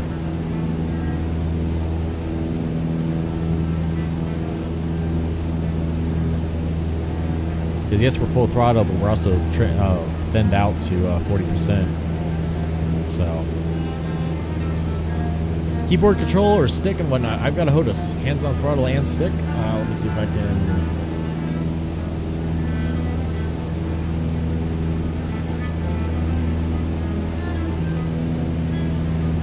There it is. I think that showed it, but yeah, I've got my throttle and stick, so I got a full HOTUS, hands on throttle and stick. Now I'm saving up. I want the Honeycomb Alpha, but right now they're like $300 to $400 with people who have them, and I ain't got that kind of money to throw around because I just spent quite a bit on other things. So eventually I want a Honeycomb yoke, but until then we're using the good old-fashioned Thrustmaster throttle and stick, which it works really well. The biggest thing with this Thrustmaster is it's a cheaper Thrustmaster stick, but as long as you turn the dial way down for tension, like it flies really, really well. Actually, we're getting ready to intercept that VOR, so let me go ahead and get back on a heading of 079er.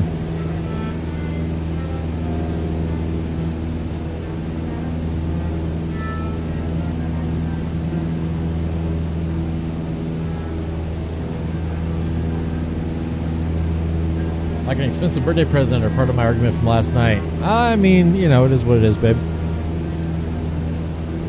I was hoping she hadn't heard that part. Besides, I don't do birthday presents. It's all just because presents that just happen to be around your birthday, right? After you reach the age of 15, I no longer give birthday presents to you, but you know, you might get something around your birthday. Aren't I funny? It's a slow day in the feed store. Yeah, it's been really slow for you guys, but then again, people have got grass coming in, I guess, so they're not having to feed as much. There we go. We're almost directly on that VOR. We're just a hair off of it, but it's better than nothing. Like I said, I really wish we had a DME in this plane, distance measuring equipment, which would tell me how far off I am, but for what I've got, this is actually really nice. Now, eventually in the marketplace, they're going to have add-on planes, and I'm really hoping for 172 without the GPS. So it's just a straight stack, just a straight radio stack with no GPS. Because if they get that, I'll switch out of the 152 and fly the 172. But the whole reason we're in the 152 is because I don't want any autopilot. I don't want any help. I literally just want that. Craig Brown with the like. Thank you so much for that, brother.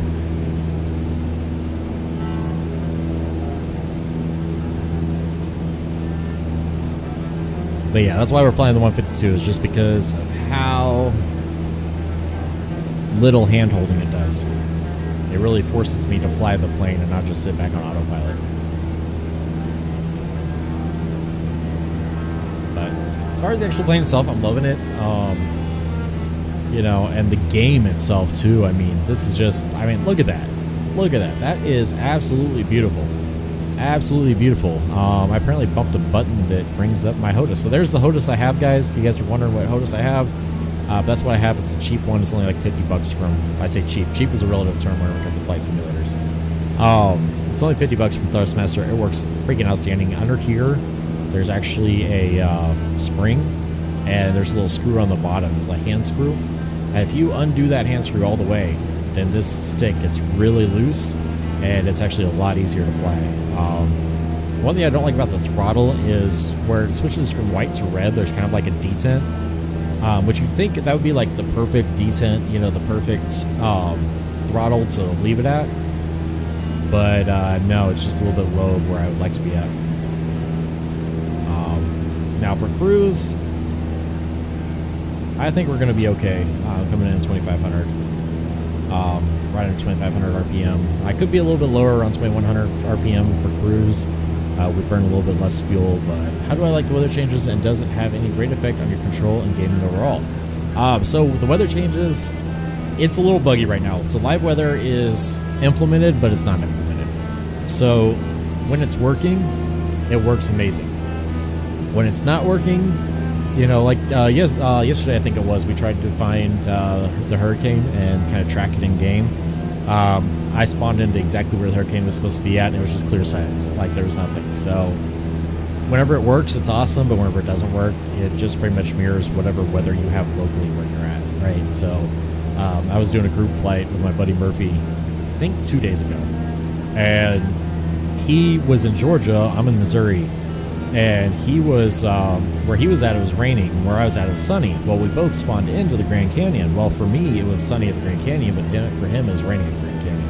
So whenever the realistic weather works, it's awesome, but half the time it isn't working right. So,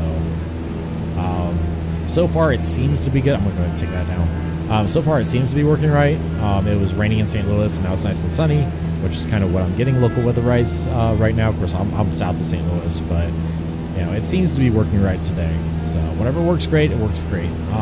Does it have any great effect on your control and gaming overall? So the weather, you definitely get turbulence from it. You definitely get, you know, especially when we get into visibility situations, then you can really get crappy. Yeah, never thought that would have been magic chasing storms. Yeah. You can actually search on YouTube, hurricane, what are we on, Anna now, or whatever it is, flight sim, and you can actually pull up videos of people that have been able to find the hurricane in game, but I wasn't able to. I wasn't able to get it to work, unfortunately. I wish it did. But anyways, as far as how it affects the gaming and control overall, I mean, so original Microsoft Flight Sim had like 3 control surfaces, and that was about it. This has, I don't even know, hundreds of... you can look it up, but anyways, the entire wing is back, right? So instead of just, you know, like, oh, you know, you control yaw, pitch, blah blah blah, you know, if the wing would stall out real world, it actually stalls out in game. If the, you know, if you would get, you know, a heavy roll real world, you're going to get heavy roll in game. So the weather has a major effect on the flight model. And also, like, me and Murphy were flying through, I think it was Dubai. No, it might have been Paris. But anyways, I was flying through some higher buildings, and I was going down this grassy, like, I almost want to say grassy knoll, but those of you guys who are familiar with the whole JFK thing would understand why that wouldn't be appropriate. But anyways, like this grassy field, and then right as I came over the buildings, I just immediately got turbulence. And it's because the weather model is so accurate that it actually models how the wind would go through the buildings. It actually models how the wind would go over the mountains. So, like, flying through the Grand Canyon the other day with Murphy was definitely interesting. We would get hit with, you know, gusts from this side or that side as we were flying through. It was a lot of fun. There was a lot of crashing. But yeah, I love the weather model is just so good for this game. Like, you know, X-Plane 11 has nothing on flight sim. We're actually maintaining our heading pretty damn good here. We're still off the VOR though, which I'm not liking. I mean, we're maintaining heading with the VOR. Oh, that's why we're getting really, really close to TTH. As I look over here at my VFR map, we're getting really close to it. So, one of the bad things is I don't see, what is that, Delta Quebec November getting picked up yet. So we might fly the, what radius am I supposed to be going? So we might fly the 81 degree out from DQM, or out from TTH. So if we have to do that, we'll do that. It's not a big deal.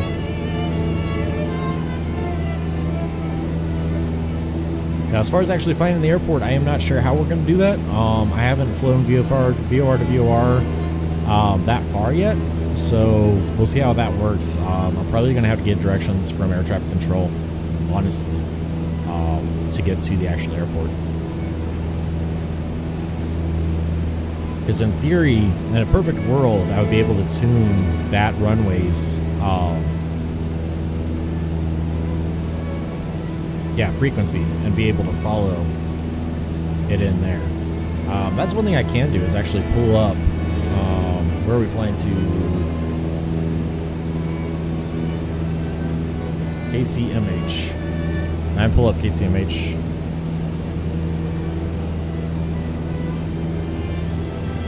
KCMH. Yeah, our heading's still good. Runways. So I'm gonna pull this up and see if I can find the. Can you fly over Area 51 Nevada? Just asking for a friend. Wink, wink. Yeah, that is definitely possible. I'm not doing that today because today we're going from there. But if we have time after we get into Columbus, I might spawn in over at Area 51. Just spoiler alert though, I've seen it on YouTube and it's not exactly, you know, it's not exactly done the right way, we'll just say.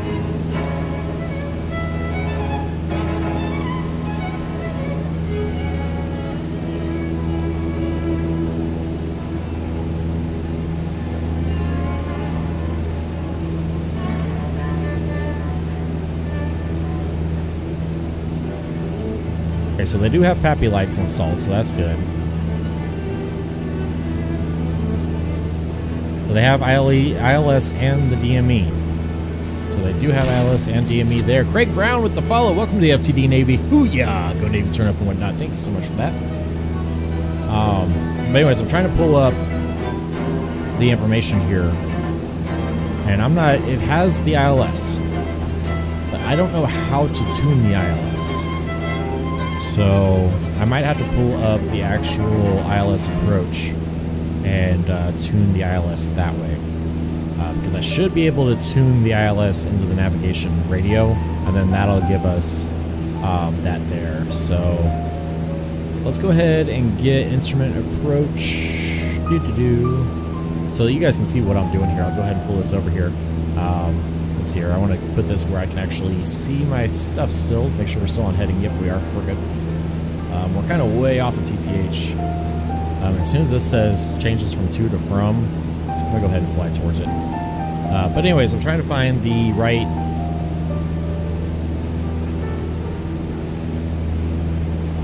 communications, navigation aids, VORs, those aren't going to help.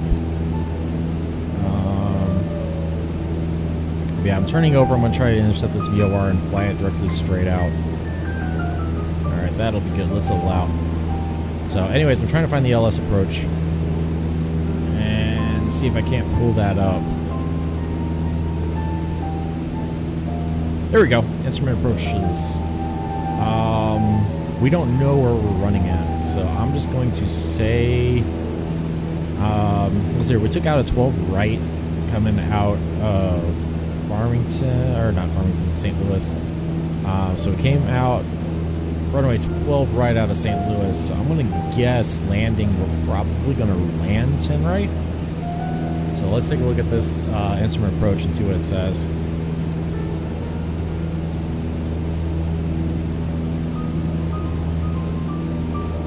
So the localizer is going to be 111.75. Okay. 111.75 is going to be the localizer, DME, or radar required. I don't have either. Oh,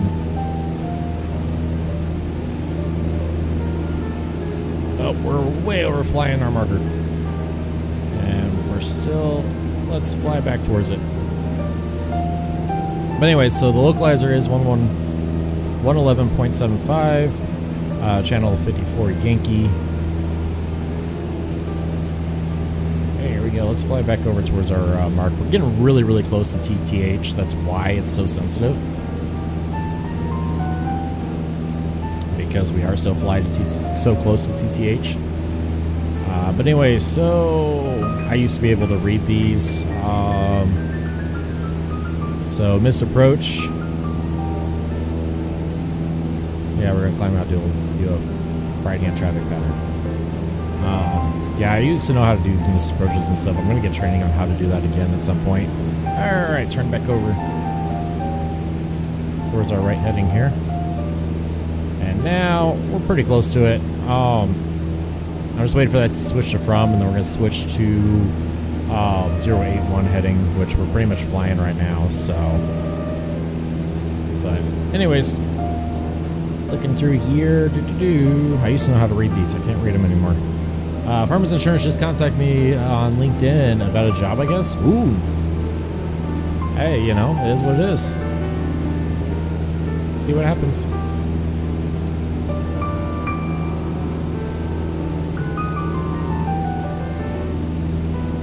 Would you want to be an insurance agent, though? That's the question. Do you want the showgirl Shelb want to be an insurance agent? So let's... Alright. So that is coming into that marker and then flying 101 degree radial into the localizer. That is how that works. Okay. So what we're going to have to do is pretty much... Where are we at? Oh yeah, we're way over where we're supposed to be at. And it has switched to from, so let's go ahead and switch this to 181, which is not that far from where we're at now. There we go, 181, and we're going to fly that out. So, towards Delta Quebec, November. So we got about half our fuel left. We've been airborne for 3.8 hours roughly. I could have started the stopwatch. I should have started the stopwatch where we started. But how long have I been streaming for? That'll tell me. I've been streaming for almost 2 hours. So yeah, we're about halfway through the flight. We got about half fuel left, so that's about right. Alright, so we're flying back over this way now. I'm going to trim down just a tad. Yeah, we're just following that line, and we're going to see if we can't follow that out. Just watching this here on our VOR. I told him I'd be interested in hearing what he had to say and offer, which is, yeah, that's fair. That is 100% fair. Alright, we're meeting up on that VOR. We might meet it perfectly. Wouldn't that be something? Go ahead. Scroll down to our 6-pack here.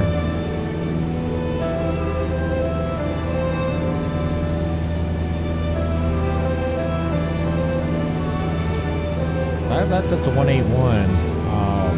My my compass is right. Oh, we're still really, really close to TTH, Tango Tango Hotel.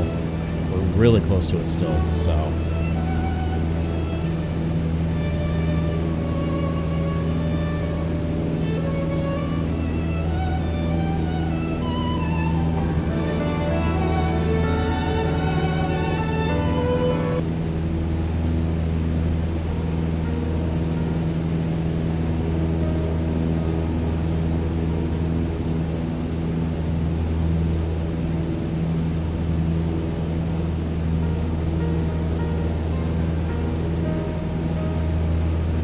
Doing really good here. Just a little bit to the left of the VOR there, but I'm okay with that. So we are flying heading. We'll intercept because it is drifting over to the left, so. I am going to try to get us back down to 10,000 feet though. And let's enjoy that view. Absolutely gorgeous day out. Good day to fly. Really glad we're not flying down towards Texas, because that would be kind of shitty.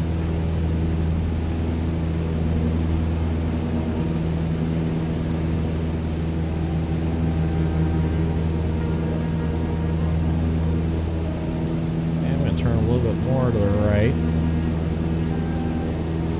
And bump our nose down just a little bit more.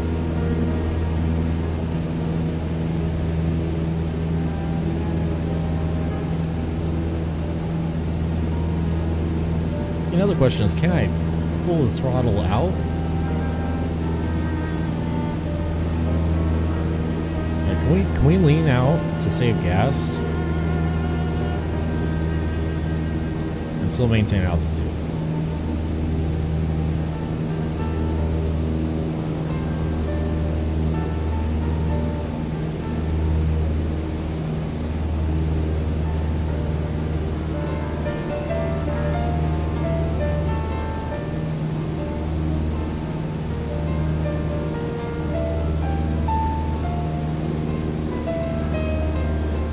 If I go right there, what's that put my RPM at? So that's a little bit lower than I need to be.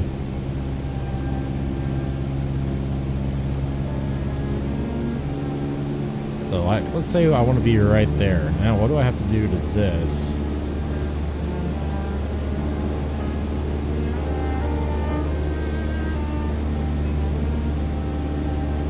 That's going to try to slow me down, which is also going to take me up to the right altitude, and we're going to level it out here. There we go.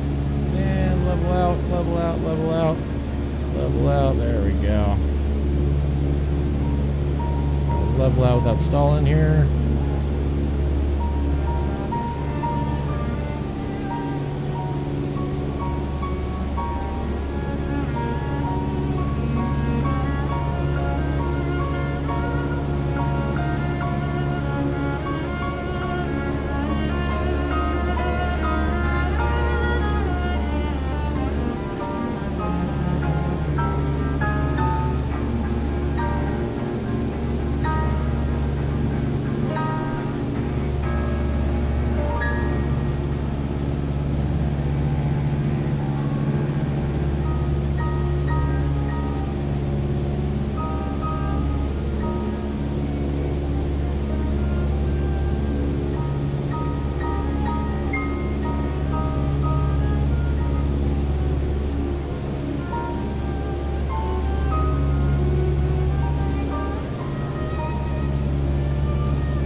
How's everything over here on 2100 RPM? So that is leaned out perfectly.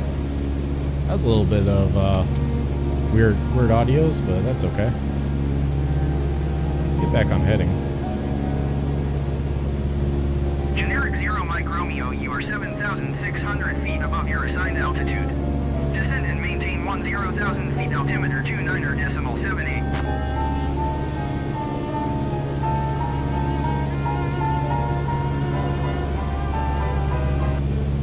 Descend and maintain 10,000 feet, generic 0 Yeah, Shelby, I think you're gonna have to help me go through the music though, because I think you're right.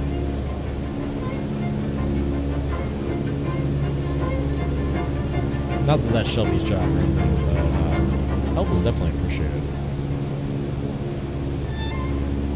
Okay, let's get back on our VOR here. Are you live with other pilots, planes, and traffic? Yes. So in theory, I am live with all current live traffic, in theory. So whenever you hear in the headphones, you know, American such and such descend, or American such and such, you know, Delta such and such climb, in theory, that's a real plane. Now, how true to life is that? I'm not sure. But in theory, that's how it's working.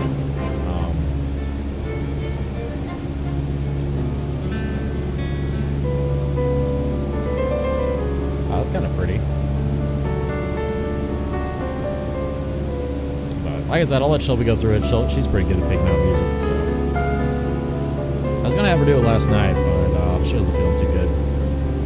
Had some stuff going on, so. It is what it is. Not a big deal. Not a big deal at all. Okay, so we are climbing through. Oh. I just fucked with my RPM.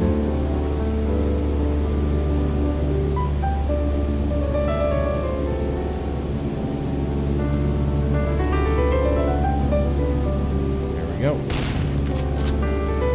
Hey, I know! Like the stream. Welcome back to the stream. What's going on there? I saw you the other day. I remember you on. Why, Jan?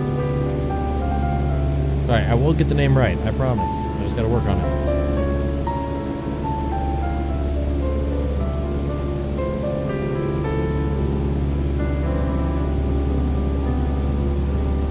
There we go. For some reason, OBS is kind of messing up right now. It's not telling me how many watchers I have on each channel, so I'm just kind of here. But yes, to answer your question, I am live with all other planes and traffic and people, so all the little name tags you see are actual other players. He's in a 152, in a Charlie 25. Charlie, I'm not sure which plane that is. Boeing B350. I don't remember what plane that is either, to be honest. But yeah, so they're all other players, so you'll actually see other actual planes in the sky as well.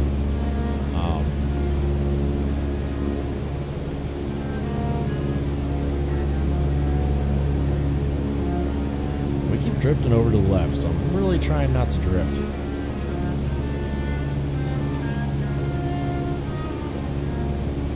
I'm also going to nose down just a hair because we are climbing. I don't want to be climbing.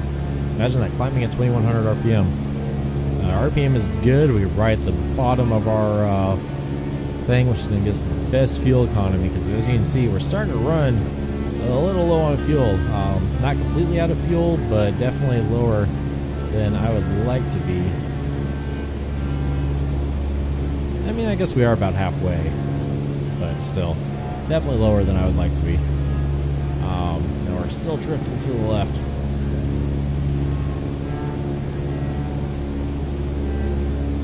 Still drifting to the left.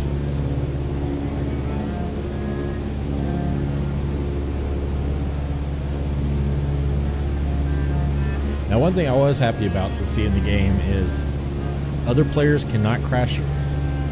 So, in FSX, one of the biggest things was if people left collisions turned on, then, pepper grinder box. That's interesting. But anyways, so if collisions were left on, people would just like, they turn their collisions off, but they crash into you and you would crash. In MSFS, if you have all live traffic turned on, then you'll sometimes see people spawn right in the middle of the runway as you're trying to take off or whatever, and I always thought I had to go around them, but as me and Murphy were playing the other day, I found out you can go through them. So that was another thing I was worried about with the stream, is once that would be one way for you to troll people, would be to watch their live stream, figure out exactly where they're at, and then pretty much just crash through them. But that's not possible because you just kind of phase through each other. So that was one thing I was worried about. But yeah, they thought about that. They thought about that.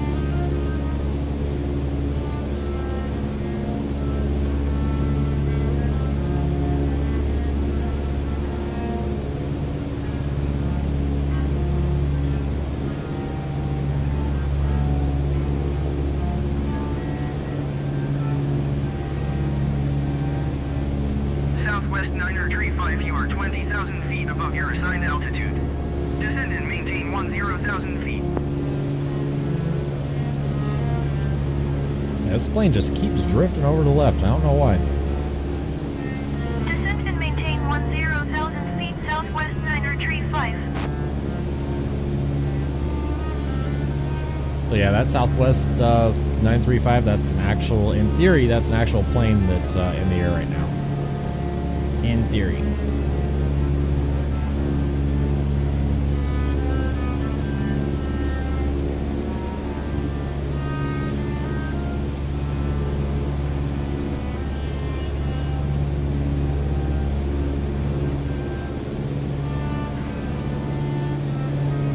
Now is that?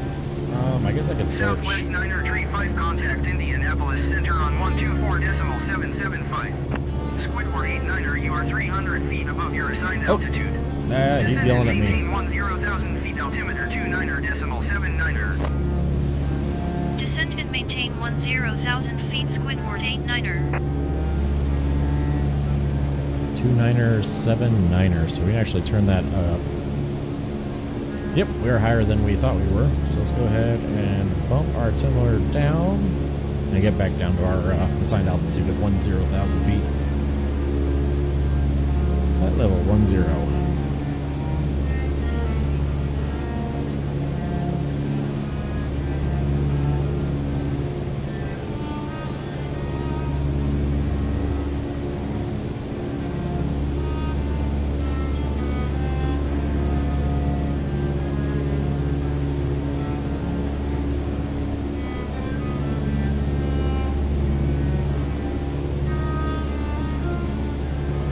The only thing I don't have is a DME. I really wish I had distance measuring equipment.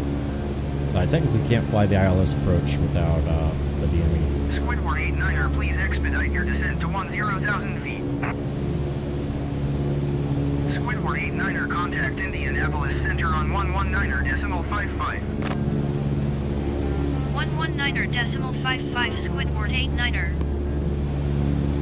Indianapolis Center, Squidward 8 Niner is out of 10,200 feet for 10,000 feet. Squidward 8 Niner, Indianapolis Center, continue as planned. Altimeter 29.79. Alright, so 079er, which we have set in, so we're good on that front.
Everything's actually staying pretty good. It's just that altitude's being a little buggy.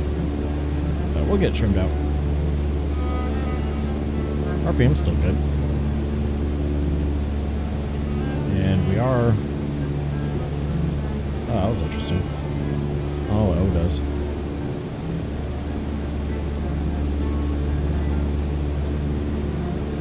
Bump that nose up and see what happens here.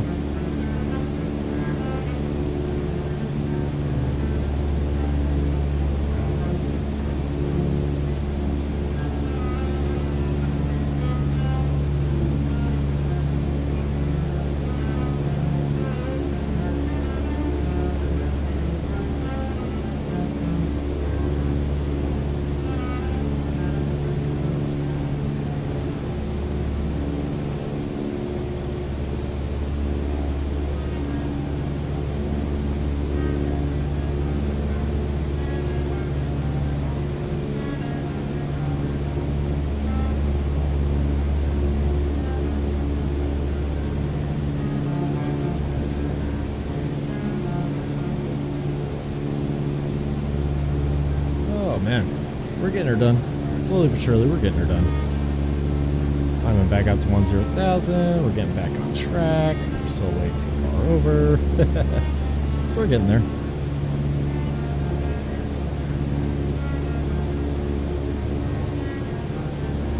Yeah, I'm gonna get right back on that VOR there and just fly that into DQN.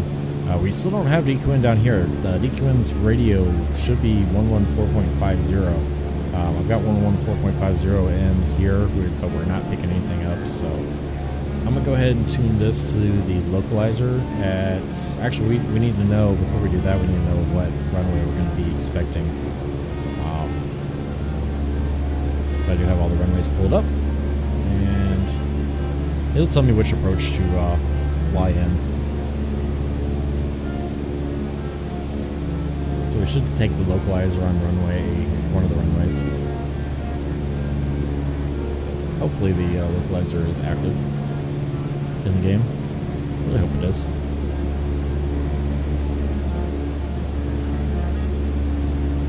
I'm going to bump myself a little bit further over here. Then as the plane slowly adjusts itself back to the left, hopefully we'll pick up that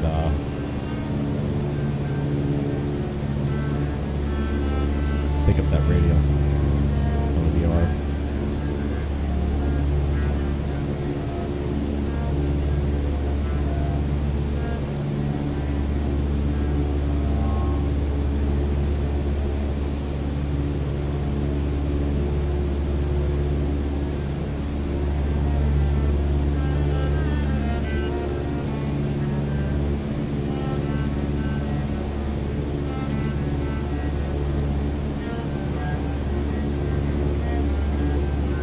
What I really wish I could do is get a whole bunch of people together and just start a shared spreadsheet where we can put in VORs that we find that aren't working. That way we can just send Microsoft a big long list and be like, hey, these aren't working, just so you know. I sent them the bug report that those weren't working, some of them weren't working, but I obviously wasn't able to put in all of them, right? So.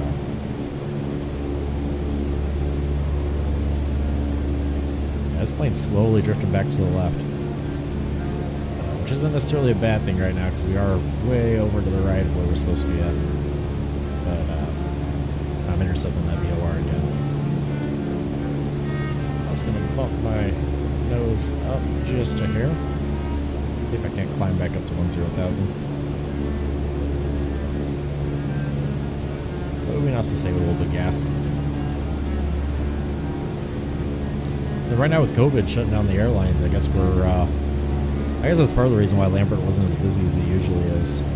I could just imagine trying to fly into JFK or something like that right now, though. We might try that. I might try to fly from Columbus to JFK Monday. See what happens there.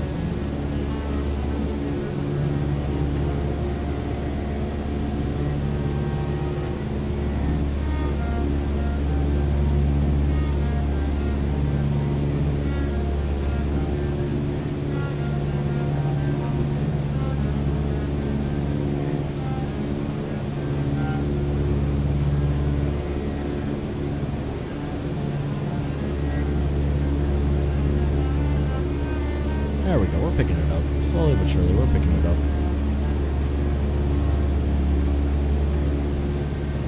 I'm just going to fly at 10-degree intercept. It's going to bump our nose up just a little bit more, see if we can't climb back up. Because we're ever so slightly losing altitude.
is one of those things I think would be easier with an actual yoke too. Because the joystick just kind of has a little bit of stickiness to it. This is one of those things I kind of think might be a little bit easier with the yoke. Maintaining a straight level of flight. And bumper. There we go. Bumper view back up.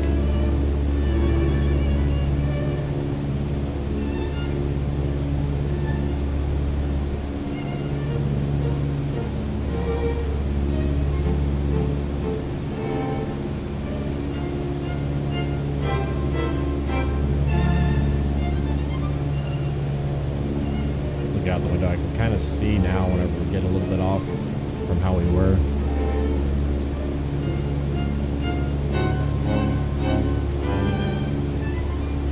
A little bit off of that VOR though, but we're slowly gonna do that. Will you make it rain? It's raining outside right now. Well, I'm not in Missouri anymore. I'm on live weather, so right now we're over Indiana, and because if you look down here, I have no options for weather because this is what the weather is currently in Indianapolis right now, or over Indiana rather right now. So it was raining whenever we left St. Louis. It was raining when we left St. Louis, so it was accurate. But yeah, I can't. Sorry, Shelby, I can't change the weather at all because I have it set on live weather. So I guess since it's raining here and it's not raining in the game, then I guess they finally fixed the bug that I was having. I'm gonna go ahead and double check, make sure that all assists are off. I'm pretty sure I have it set to so true to life. And then the only thing that I want is the taxiway ribbon because the taxiway, there we go. So everything's true to life except for the taxiway ribbon. Fly and save. Resume. There we go. Ah. That's what you have to say to that, right?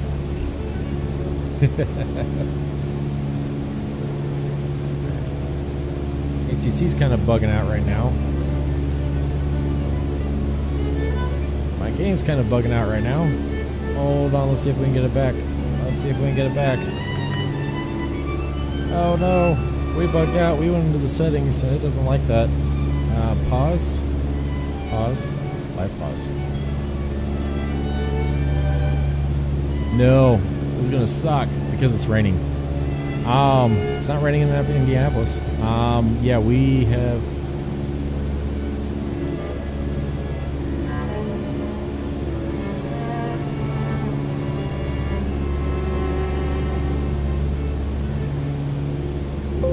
Okay, so there's a button for ATC that is stuck. Let me see what's going on here.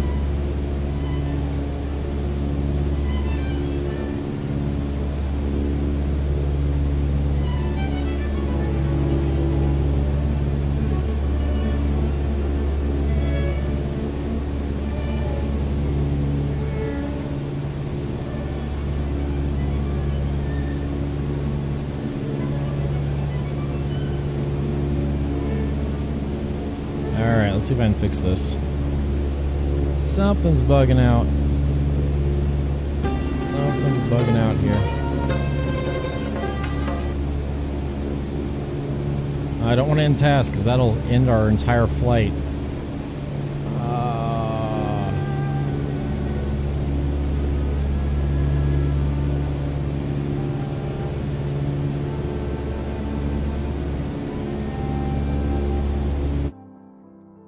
Alright, so I got that paused. Close that out. Alright, see if we can get it back. Nope, it's just...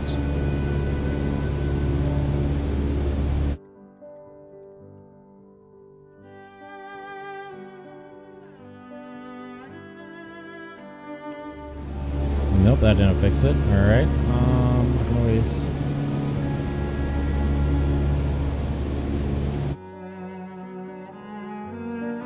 Let's go to controls and see on keyboard. Should be under miscellaneous. Display map, display nav guard. Nope. Radio. Display ATC is scroll lock. Okay, so I will see. All right, go back, go back. that for some reason is bugged out. Yeah, so me going in to double check all my settings, for some reason it's raining pretty hard. How's that raining here? But yeah, I'm having other issues right now. Alt F4. Nope, Alt Shrink Control Delete. So we're gonna have to exit out and then come back into it, I think. And we'll fly from that marker, I guess.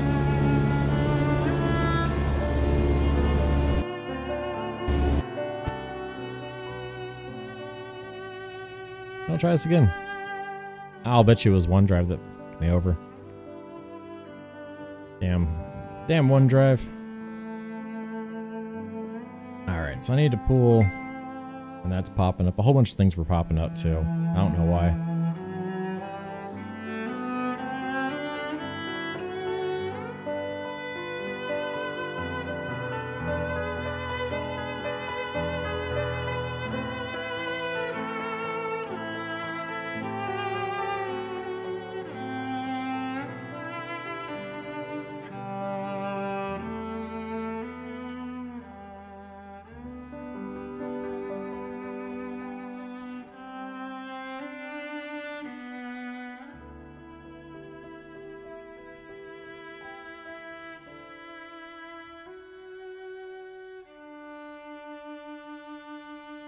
Alright, so we're going to spawn back in, and I'm just going to set the, I think we'll go from TTH back out. Why are you explaining? I know it's raining pretty hard in, where we're at. But I'm set to live weather, so whatever it's set to in Indianapolis is what's happening.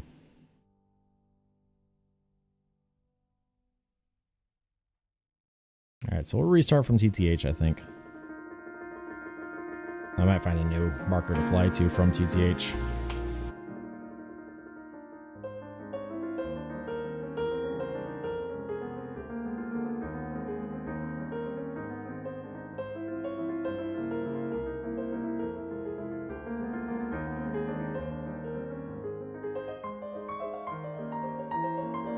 What?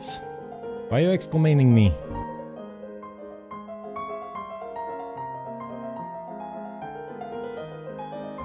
You exclamating me? Hoppy's blowing up my things. She wants to know what time tomorrow. MDA wants an interview. Ooh. I didn't get the email you sent me about that.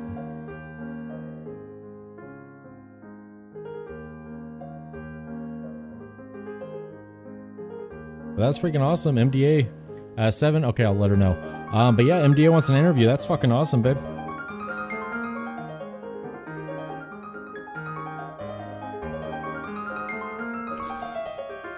But that's freaking awesome, babe.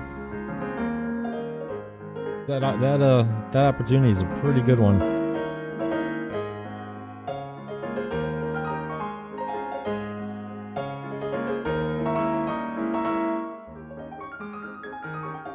All right, so we're gonna go to the world map. And I'm going to replan this flight, and we're going to start from...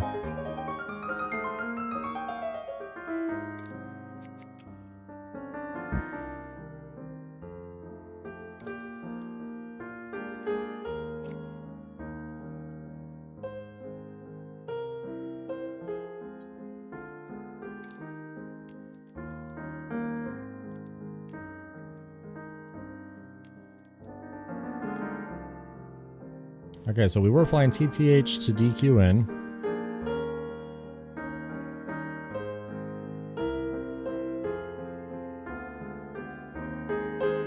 Okay, let me know what time, because if I have to, I'll go get her.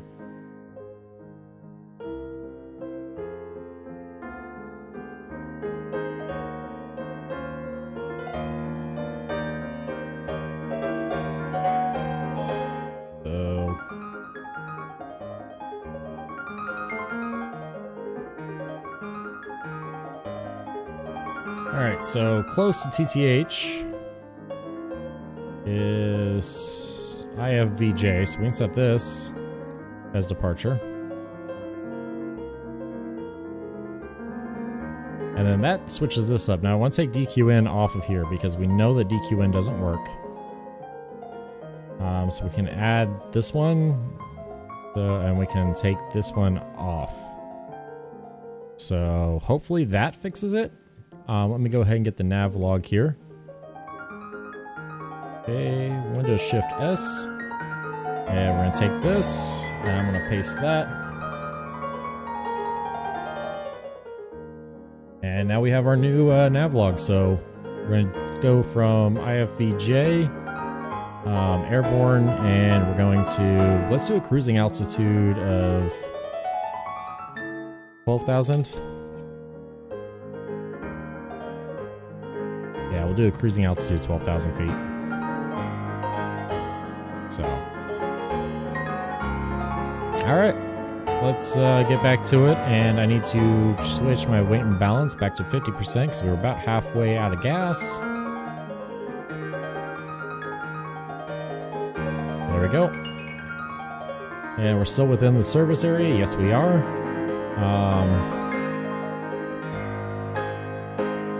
That's going to have us fly IFJ to SBH.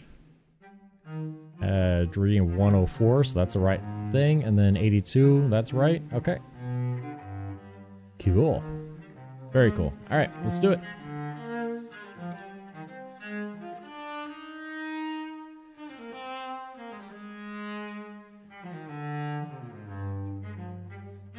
Nothing to it but to do it. So let's do it.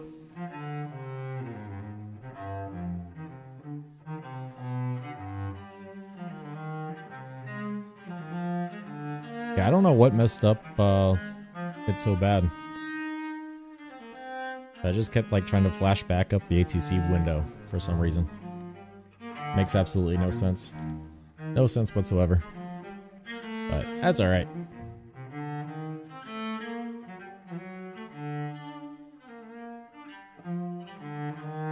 That's okay. Not a big deal.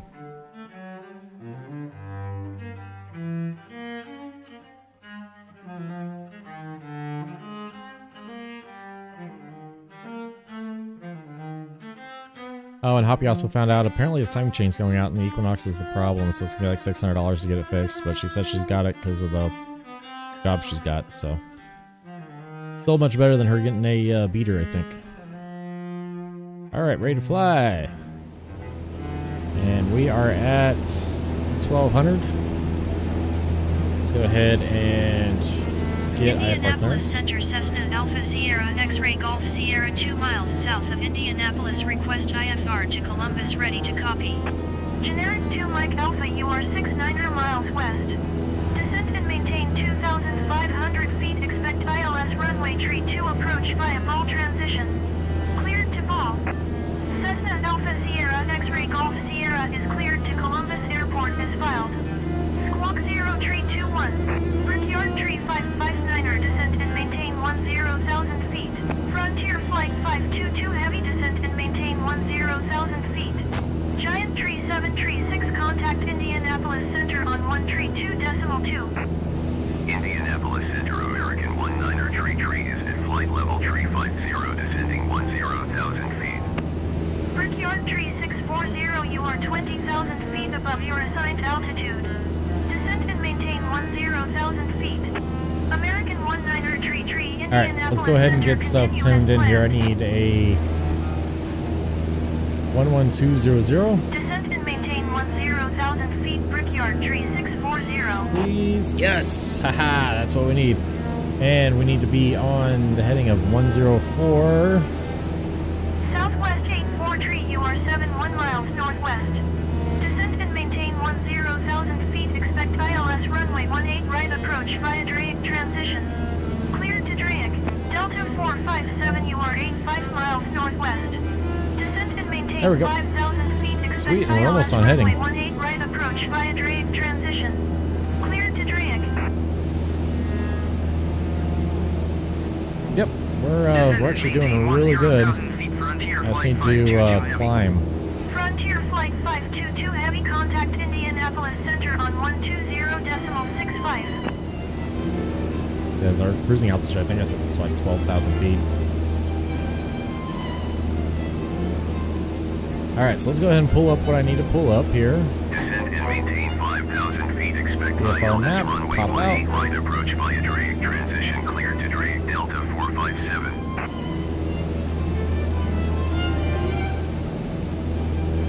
Alright, sweet.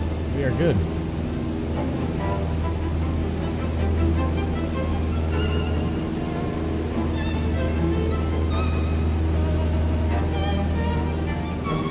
So we are need to fly heading 104.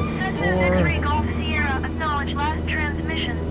American 19er tree contact Indianapolis. I'm not sure how I'm going to pull that off. It's a web interview on Wednesday. We'll figure it out. Cessna Alpha You Sierra, can tell your X-ray boss Golf that you have Sierra cleared to a Columbus Airport is filed. appointment Squawk 0 that you tree couldn't 21. get on another thing. Air transport tree 221, you are 15,400 feet above your assigned altitude. Descend and maintain 10,000 feet. Oh crap! I got this wrong. I don't know if I can change it.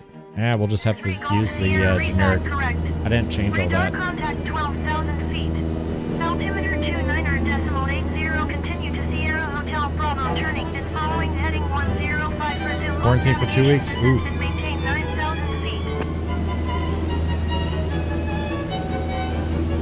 120.65 American 19er tree.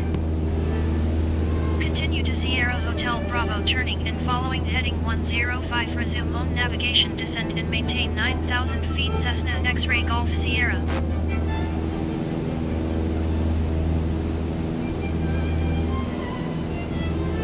All right. Descend and maintain 10,000 feet, Delta tree 78.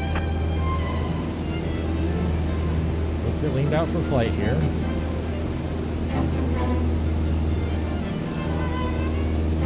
One 124.775 Brickyard Tree 559er.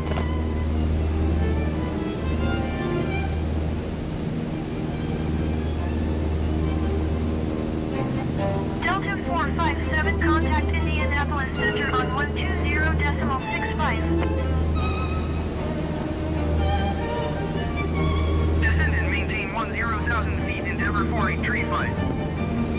120.65 for Delta 457.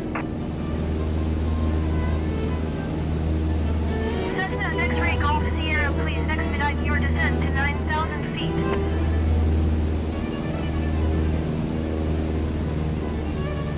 Interview times are 9:30, 10, 11:15. If you do 11:15, I can just take an early lunch. The email said 30 to 45 minutes. Cool. That'll work.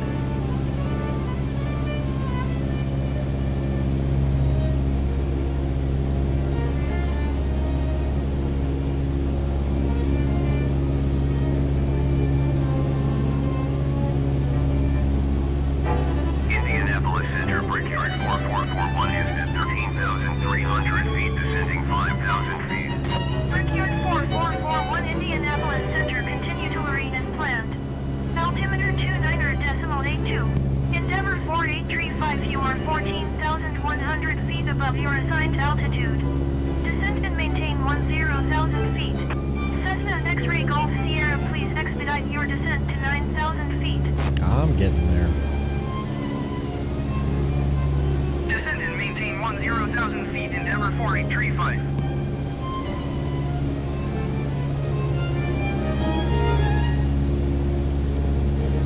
They were slowly going down.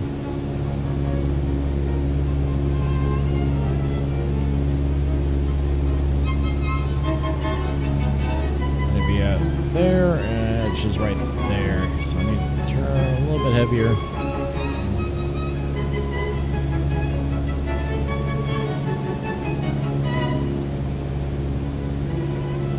That means I have to use a computer for it? Okay, I can get you set up. Not a big deal. Find out ahead of time whether they want Skype or what. Indianapolis Center, generic November 46 Tracy Sierra Delta. Because I need to know what program they would have you set up on. 10,000 feet. Cessna X-ray Golf Sierra, please expedite your descent to 9,000 feet. Generic November 46 Tree Sierra Delta, Indianapolis Center, continue as planned. Brickyard 4441, contact Indy approach on 124.65. Generic 2 Mike Alpha, contact Indianapolis Center on 120.65. Email just says WebEx. Maintain present heading and altitude. Expect ILS runway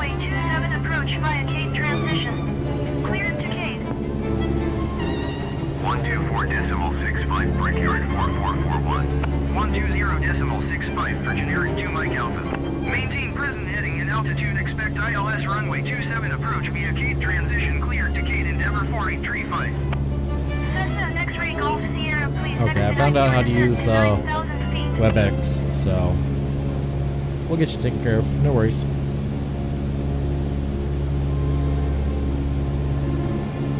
Indianapolis Center, generic November 685 Lima Mike is out of flight level 255 for 10,000 feet. Generic November 685 Lima Mike, Indianapolis Center, continue as planned.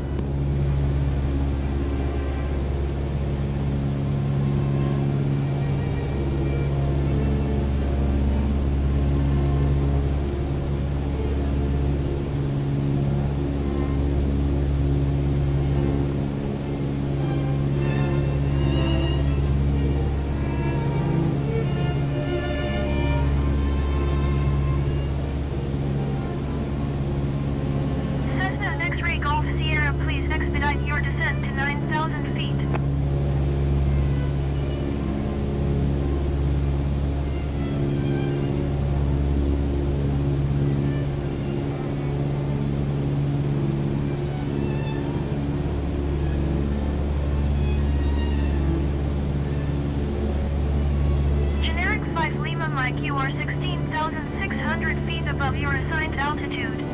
Descend and maintain 10,000 feet. Yeah, WebEx is a apparently it is a interview type thing, so we'll get it figured out. Descend and No worries. maintain 10,000 feet. Generic 5 Lima Mike.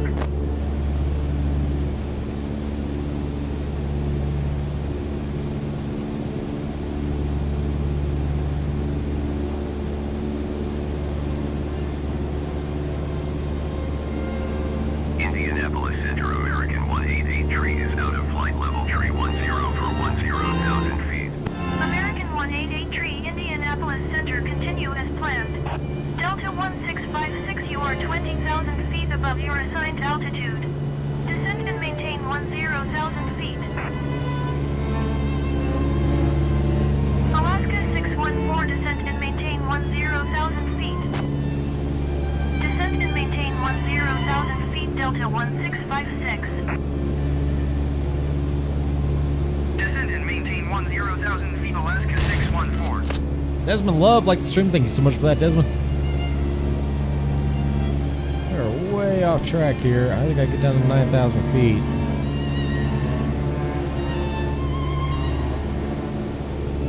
Endeavor 4835, contact Indianapolis Center on 124.775.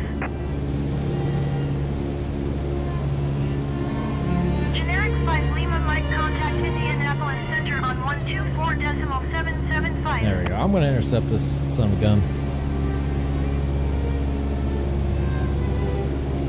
Generic next one's gonna 3 be Sierra Delta, you are IVUQ. 16,100 feet above your assigned altitude. Descend and maintain 10,000 feet. IVU1Q is going to be 124.775 for 11.9. Endeavor 4835. Desmond Love shared the stream. Thank you so much for that, Desmond. There we go. 11.9. There we go. All right. Let's go ahead and start pulling that nose up. You are 20,000 feet above your assigned altitude. Descend and maintain 10,000 feet.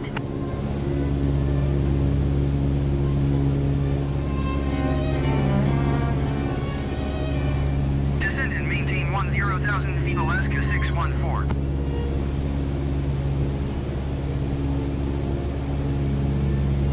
.775 for generic 5 Lima Mike. There we go. Now we're getting it. Now I'm just flying to intercept this place here. Suong. If I'm mispronouncing that, I highly apologize, but thank you so much for liking the stream there. I said, if I'm mispronouncing that, which I'm sure I am, I do apologize.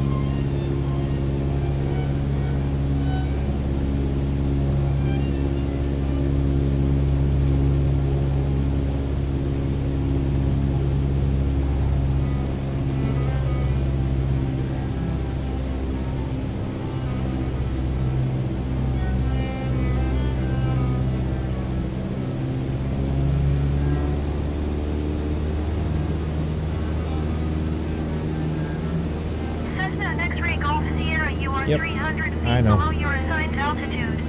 Climb and maintain 9,000 feet, altimeter 29.81. Climb and maintain 9,000 feet, Cessna X-Ray Golf Sierra.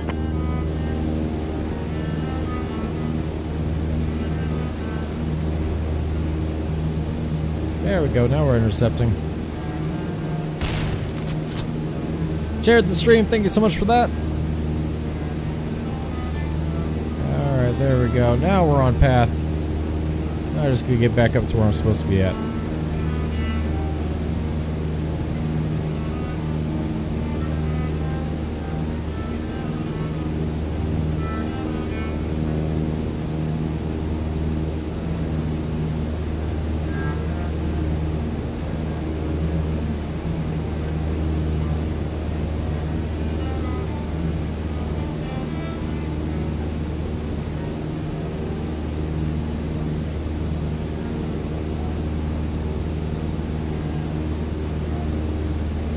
Cessna X-Ray Golf Sierra, please expedite your climb to 9,000 feet. Alaska 614, contact Indianapolis Center on 120.65. Yeah, once we get up to 9,000, I just gotta get it trimmed back out again. 120.65, Alaska 614.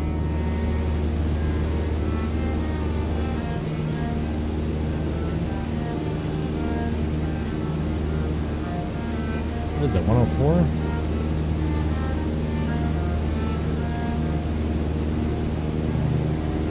Yep, okay, I gotta set it in there right. I just don't have it set here right. There it is.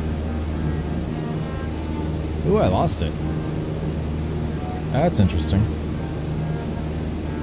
I guess now we fly IVQ, which is on 84. Do I have that set to 84? Oh, there we go. I got it back again. But anyways, this needs to be set to 84.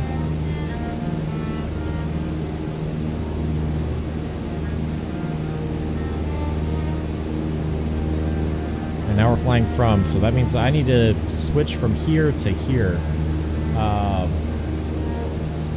So this one's going to be switched to the actual localizer.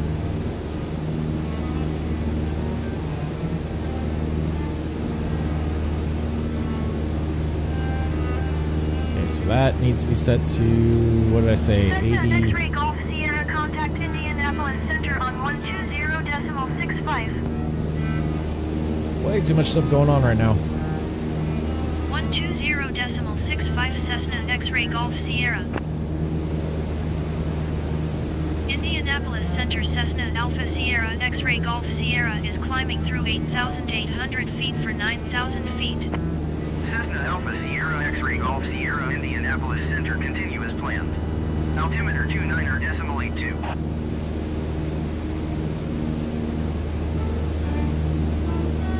Alright, so I need to be going this way. Yep, that's the right way. Intercept, I still need to trim up.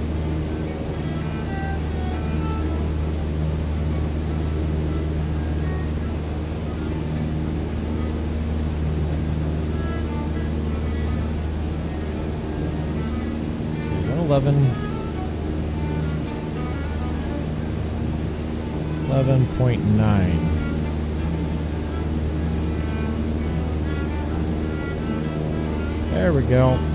Yep, nothing. 111.9. Nothing. 112.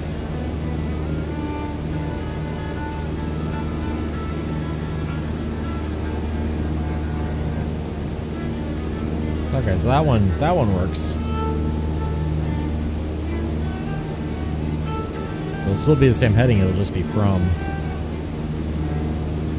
It should be at 84, which it is not. So 84 needs to be right there. Okay.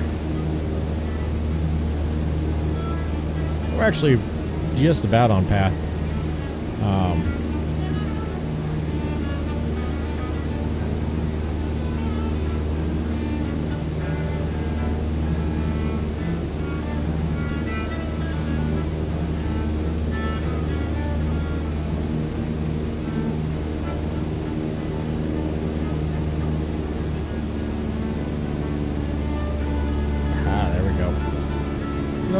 back over that way. And don't dive.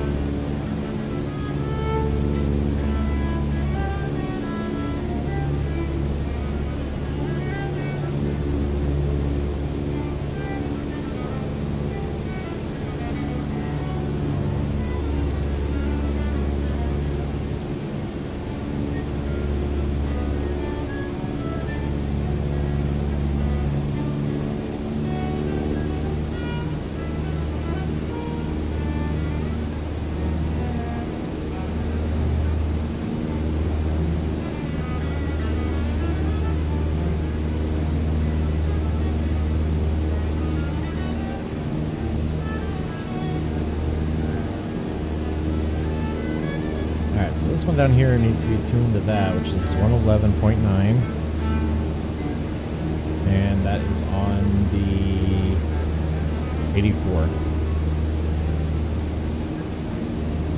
Yep, which is what that's set to, it looks like.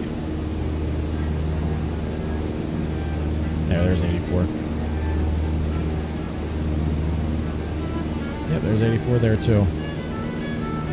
Well, we're slowly intercepting here.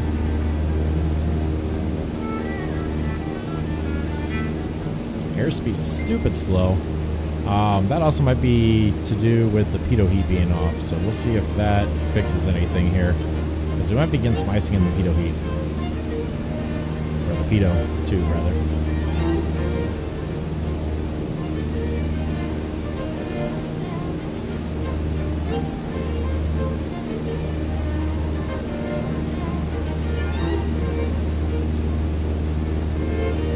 Keeps really pulling hard.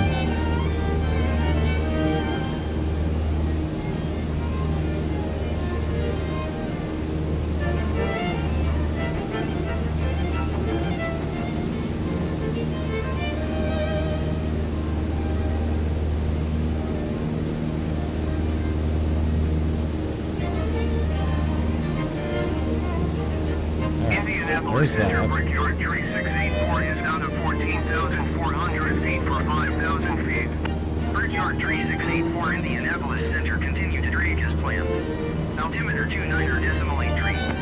So we're flying good, we're just flying slow.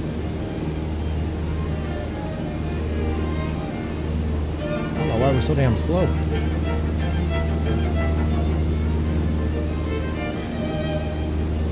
Southwest 726, you are 300 feet below your assigned altitude. Climb and maintain 10,000 feet, altimeter 29.83.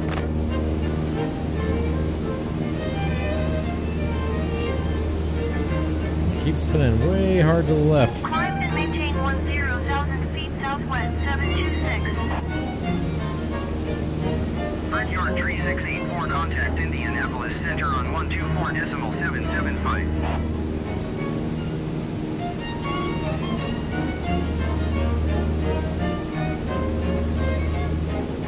124.775 for Brickyard 3684.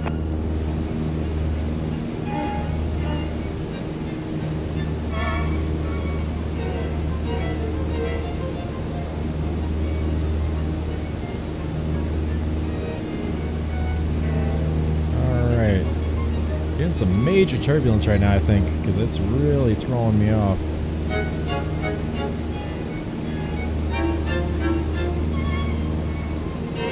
There we go. Now we're coming back on track. Southwest 726, contact Indianapolis Center on 119.55.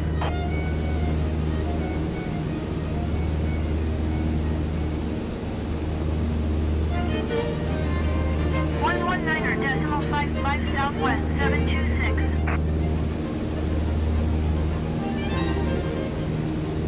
Yeah, we're really getting blown around. And our airspeed is crap, but it's not actually crap. So the airspeed indicator is showing crap, but it's actually not. Got pitot heat on. Then I don't have an outside air temperature gauge. Brickyard 5654, Indianapolis Center, continuous plan. 84. Altimeter 29.83.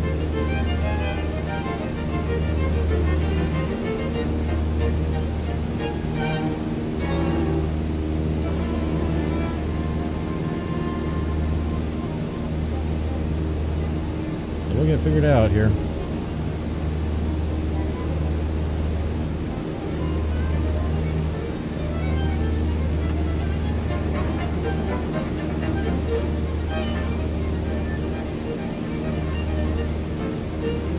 I'll be damned, we're actually trimmed out pretty damn good here. American 1541, you are 20,000 feet above your assigned altitude. Descend and maintain 10,000 feet. I got to get the blanket keychain today. That's awesome. That is awesome. Brickyard 5654, you are 6,400 feet above your assigned altitude. Descend and maintain 10,000 feet, altimeter 29.83. Yeah, we're getting all sorts of blown around right now. Descend and maintain 10,000 feet, American 1541. Descend and maintain 10,000 feet, Brickyard 5654. American 1541, contact Indianapolis Center on 1. Busy airspace today, though. 775. Hear all that? Good lord. Indianapolis Center Sun Country 209er is out of flight level tree 90 for 10,000 feet.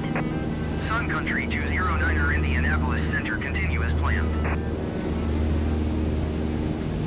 Going to 124.775, American 1541.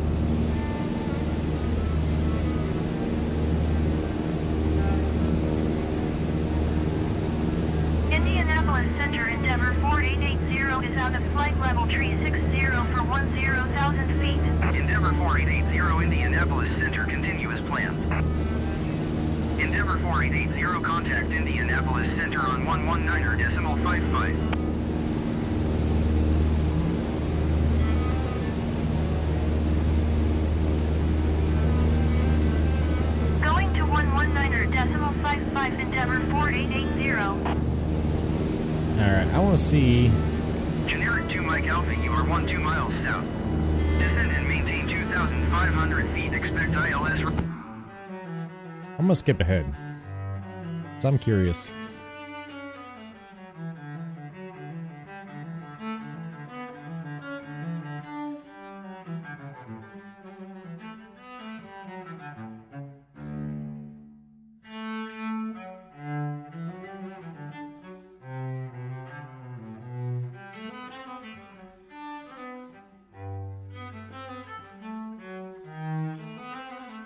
Alright. We've skipped ahead to my descents.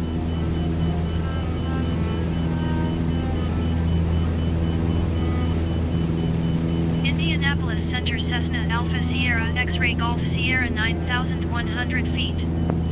Cessna Alpha Sierra X-Ray Golf Sierra, Indianapolis Center, continue as planned. Altimeter 29.86. Cessna X-Ray Golf Sierra, you are 6 miles west. Maintain present heading and altitude, expect ILS runway 28 left approach via have-off transition. 28 left. Cleared to have-off.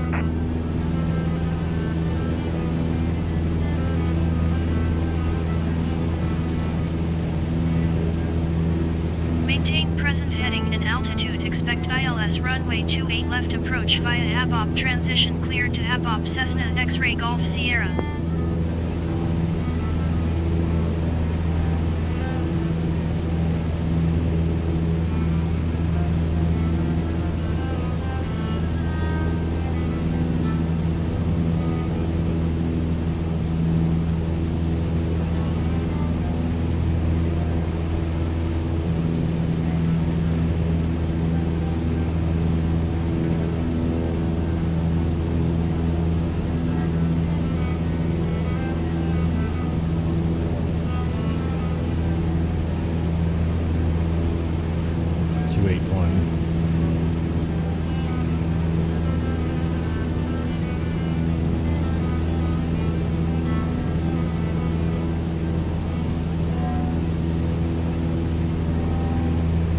So I got that tuned in correctly.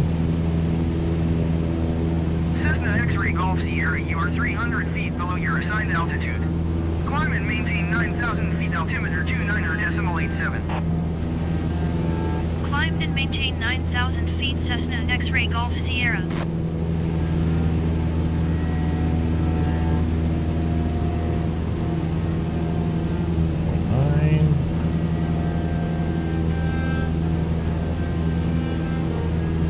Okay, so I need to get back on this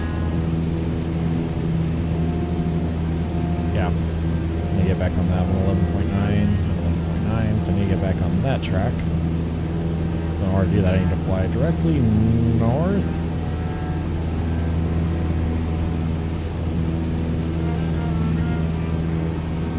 No, I didn't fly directly south. Okay. I can do that. Fly directly south until I intercept.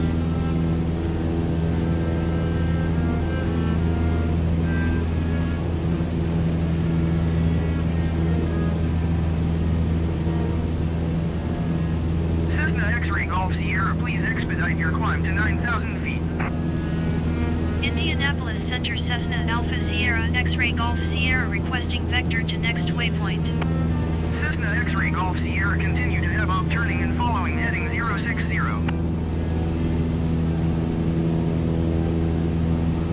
Continue to have upturning and following heading 060 Cessna X-Ray Golf Sierra.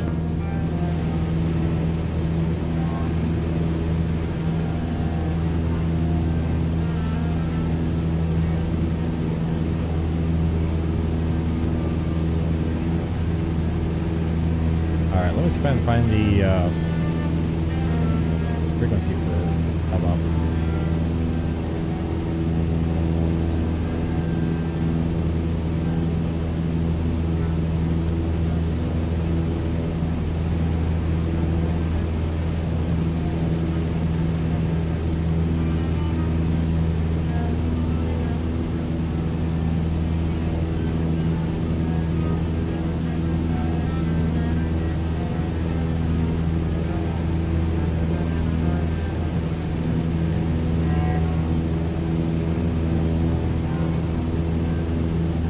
Cessna X-Ray Golf Sierra, please expedite your climb to 9,000 feet.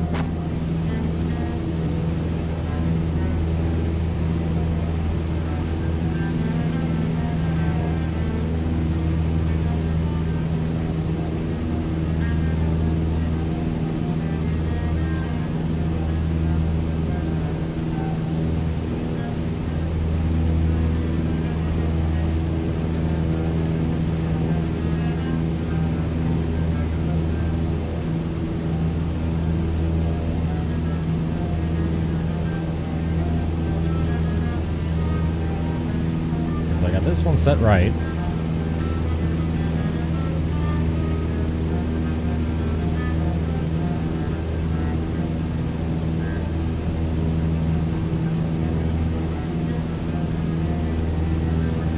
I'm just trying to find the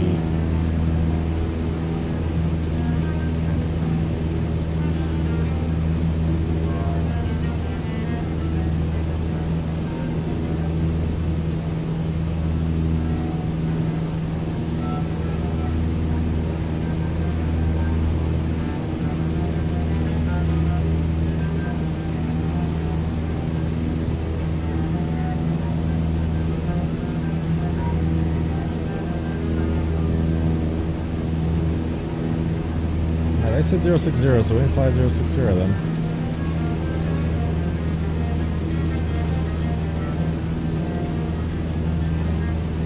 Send her home early because they only have 3 tables. Oof. Yeah, I can go pick her up because this is actually not running the way I wanted it to anyway. So guys, I will be back to Monday. Till then, be good to each other, be good to yourselves. Hugs and